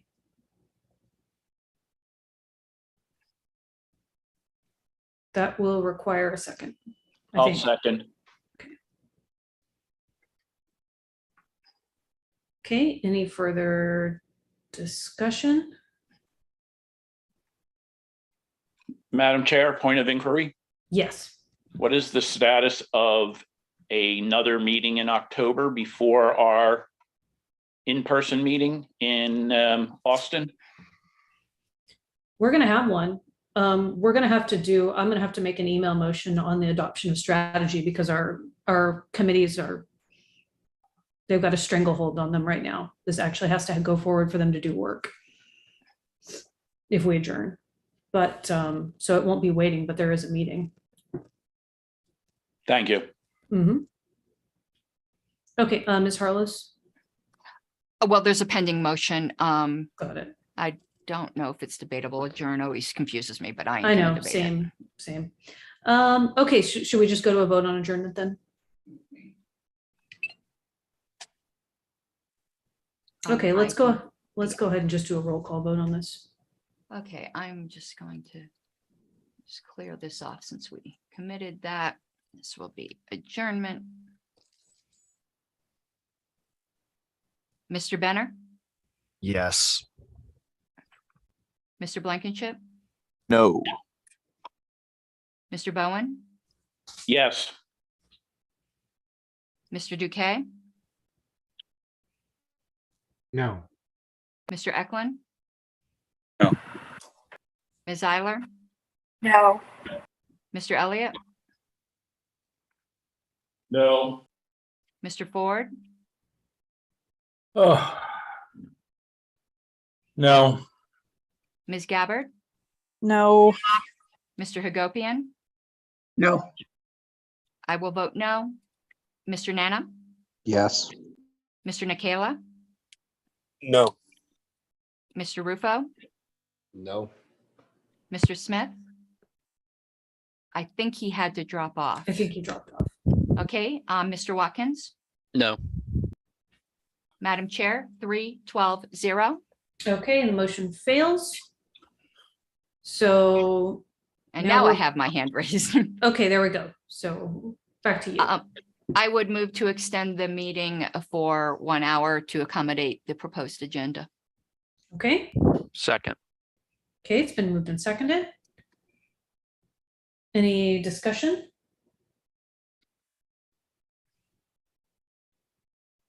Okay, any objection? Going once, going twice. And hearing no objection, the motion passes. Okay, let's jump right into our next agenda item and we'll try to go quickly. Adoption of goals is the next agenda item. This has been circulated many times. Everybody has worked on it and looked it over. Any discussion before a formal motion is made? The motion, well, it's already noticed.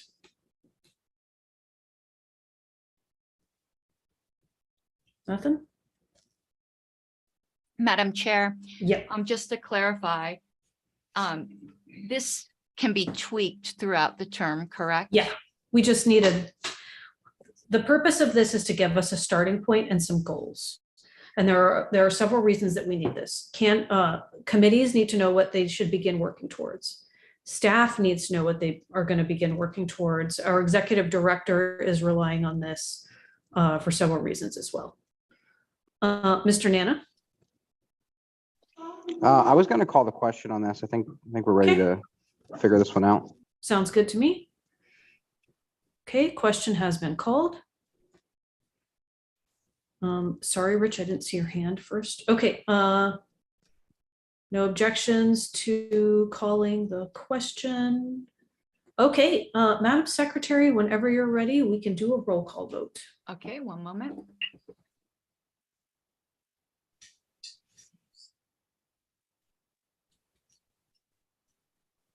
I did have it set up already and I used it by accident for something else, but anyway, I'll just stick this here. Dummy. Okay, I'm calling myself a dummy, by the way. Adopt goals. Mr. Benner, Yes. Mr. Blankenship, Yes. Mr. Bowen, Yes. Mr. Duque. Yeehaw and get her done. I want to know if there's a cod piece involved, though. Yes. Oh, just wait. Mr. Eklund, I want to repeat everything Miguel said. So yes. Ms. Eiler, Absolutely, yes. Mr. Elliott, Yes. Mr. Ford, Yes. Ms. Gabbard, Yes. Mr. Hagopian. Yes. I will vote yes. Mr. Nana, Yes. Mr. Nikela, Yes. Mr. Rufo, Yes. Mr. Oh, he's not here. Mr. Watkins. Get along, little doggy. I got a cod piece disc. Okay, 15-0-0.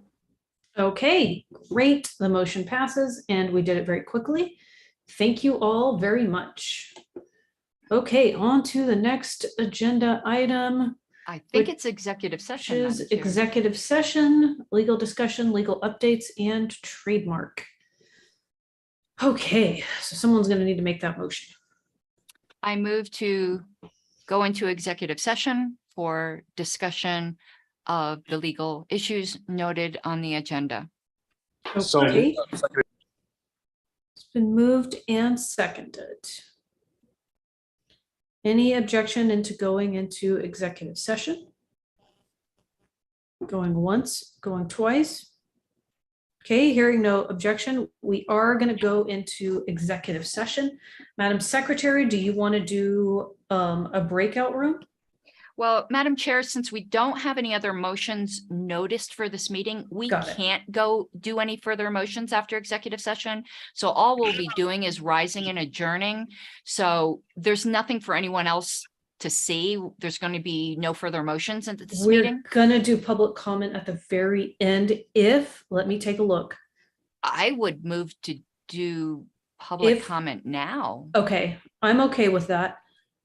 I did not want to skip over it after I promised everybody we would do it, Yeah, especially if 'cause- Gavin's on the call. Okay, so let's see here by show of hands. Anybody want to give public comment? This is 1 minute, not 2. Okay, we got Mr. Rhett Trapman, Jonathan Jacobs. Okay. Sam Bowler. Okay, let's just dive into public comment real quick. Please keep it at 1 minute. Pull your phone out if you need to time yourself. And let's start with Mr. Jonathan Jacobs. Madam Chairman, can you hear me? I sure can. Thank you. I just wanted to say that as an observer of the entire process in New Mexico, I feel that this board tried its very best to give the New Mexico affiliate enough time to solve the problem, and that, in my opinion, they did not try to do so. I think they've had plenty of formal and informal notification.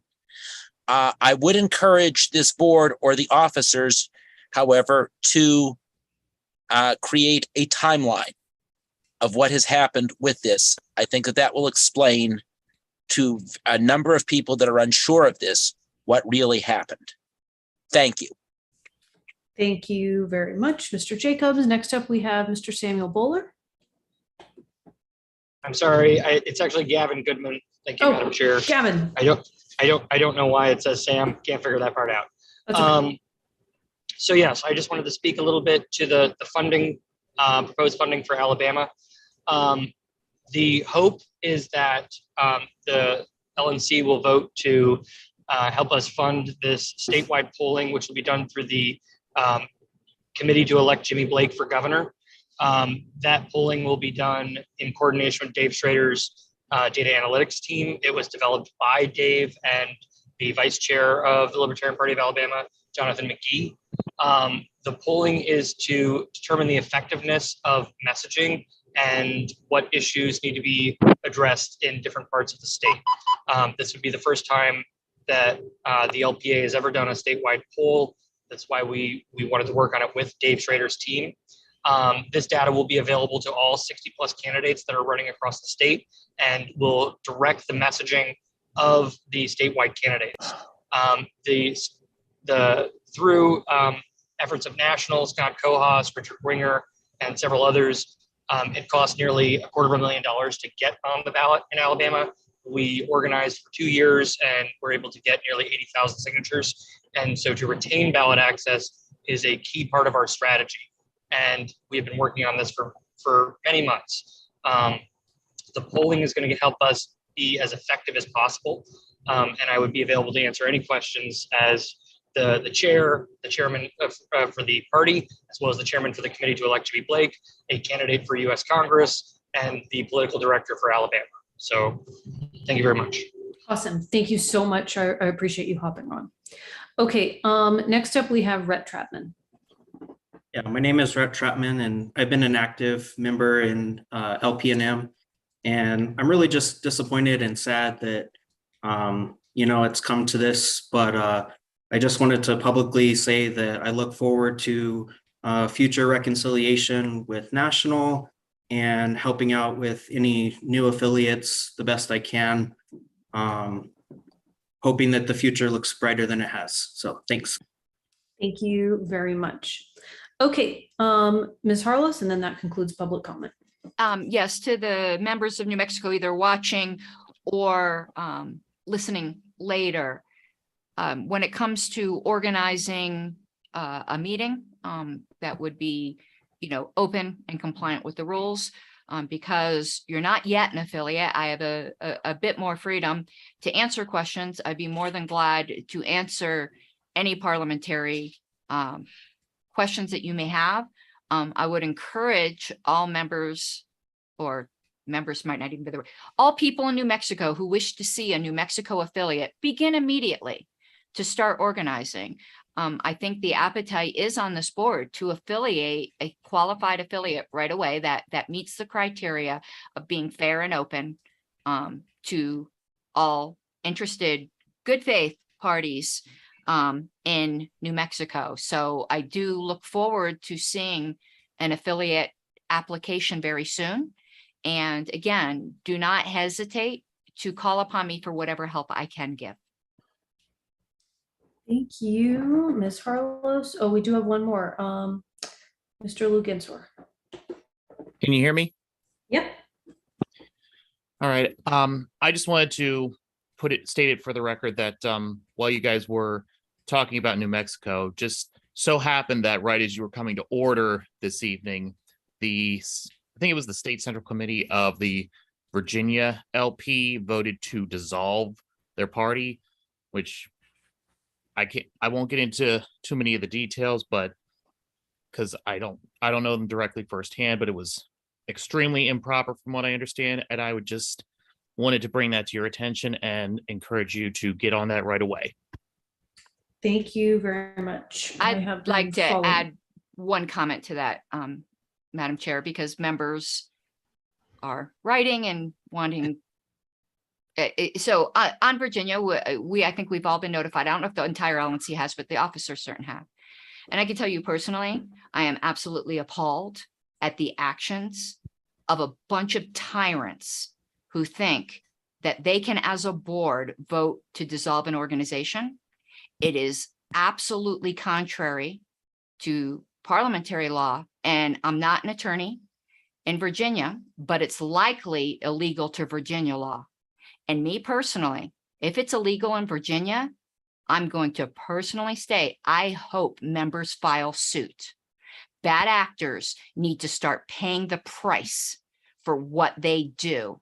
And I personally think, I'm not an attorney, that if this is illegal pursuant to Virginia law, that board might be personally liable for damages.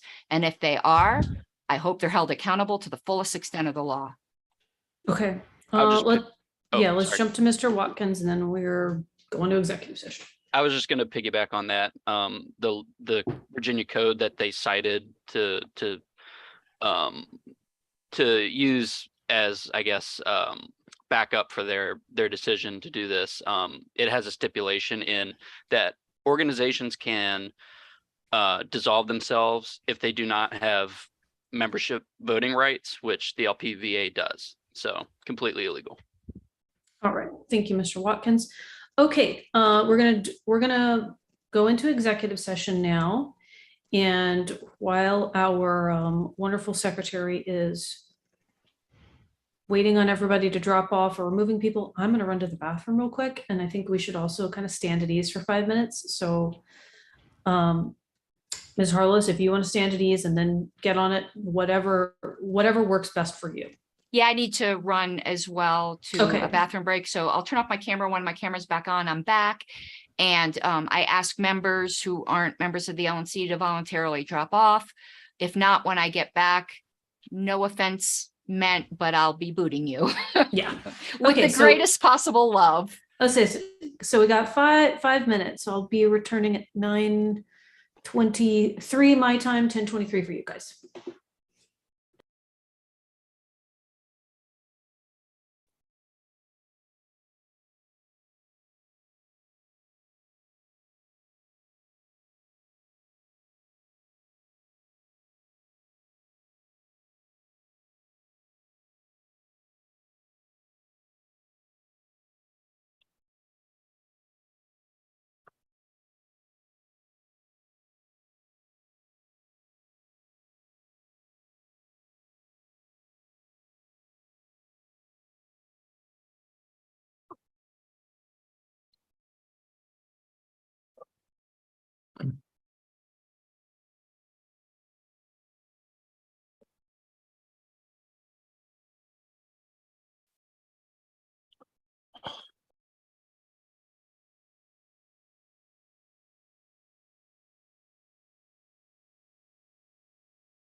Are you still on? Yep.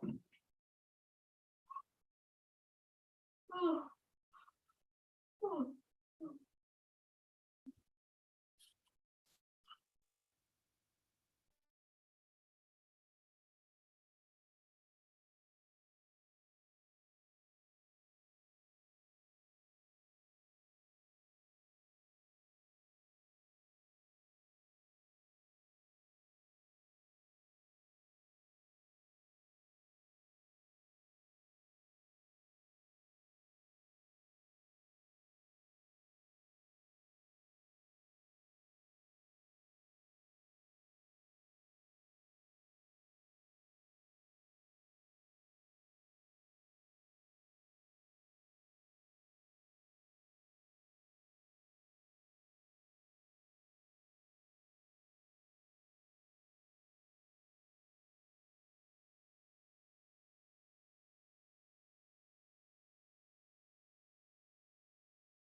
I have a feeling this may come in handy.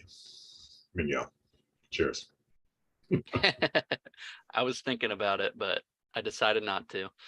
Well, I figured we've been on here for almost 2.5 hours. I can manage a couple ounces of a fine Mexican red. There you go. Oh, I haven't had Mexican yet. Delicious. I bet. I could totally go for one. I've had far too much coffee today, all day. 7:30 over here, but that's much later than I typically drink coffee. I've had too much beer this week. So kind of laying off for a couple of days. Gonna have a tolerance break, as we like to say. Right. And get after a couple of days, you start getting heartburn. So, or I do. Sure. Since we're at ease, it's nice to see that we're hopefully moving right along here today. Yeah. I would turn my camera on, but for some reason, the past couple of weeks, I've not been able to get it to work. Doesn't take the IT committee to know to say, hey, turn it off and turn it back on, right? I've tried. I wonder if we're still live, because Yes, we are. We are. Hi, YouTube. What's up? Great. I was just about to say something completely off color. This is a good point for me to issue a disclaimer. If you hear female screams of joy in my background while my microphone is on, there's nothing funky going on. It's my wife watching football in the next room. So yes. That sounded like me watching Marshall beat Notre Dame yesterday. I think that was the entire country other than Notre Dame fans. Then App State beat Texas A&M. It was a great weekend for Sun Belt football. Yes. Always a great weekend when an SEC team loses to a non-Power 5. College football exists, really? Yeah, well, I come from a state that doesn't have professional. We have no professional teams in West Virginia. I remember we talked about this, and frankly, those college stadiums are huge. They're bigger than many NFL stadiums. So yeah, we played at whatever Heinz Field is now a couple weeks ago, and at that game, we actually made the record for all pro sports in Pittsburgh attendance record. So of every sport ever played in Pittsburgh, more people were at that game that night than any other game. Hockey, baseball, Steelers combined. So it was fun. We lost, which sucked, but it was fun. But I will say, for the record, for those watching live, eat shit Pitt.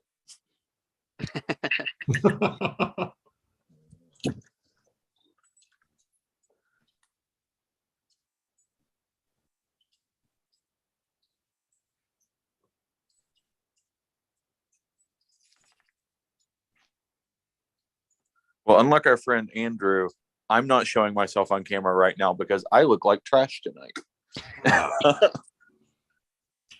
I shaved for this meeting, I'll tell you that. So there you go. Old Catholic school habits, very difficult to break. You watch. Some of my old Catholic schools will see this on the broadcast and say, good boy. A libertarian that shaves. All right. Are we Hey, all? Madam Chair. Are we all? Yes. Nope. Just shooting the breeze. Hold on. Yep. And Angela, I would just give you the same disclaimer we gave a moment ago. We are still live. Yep. Well.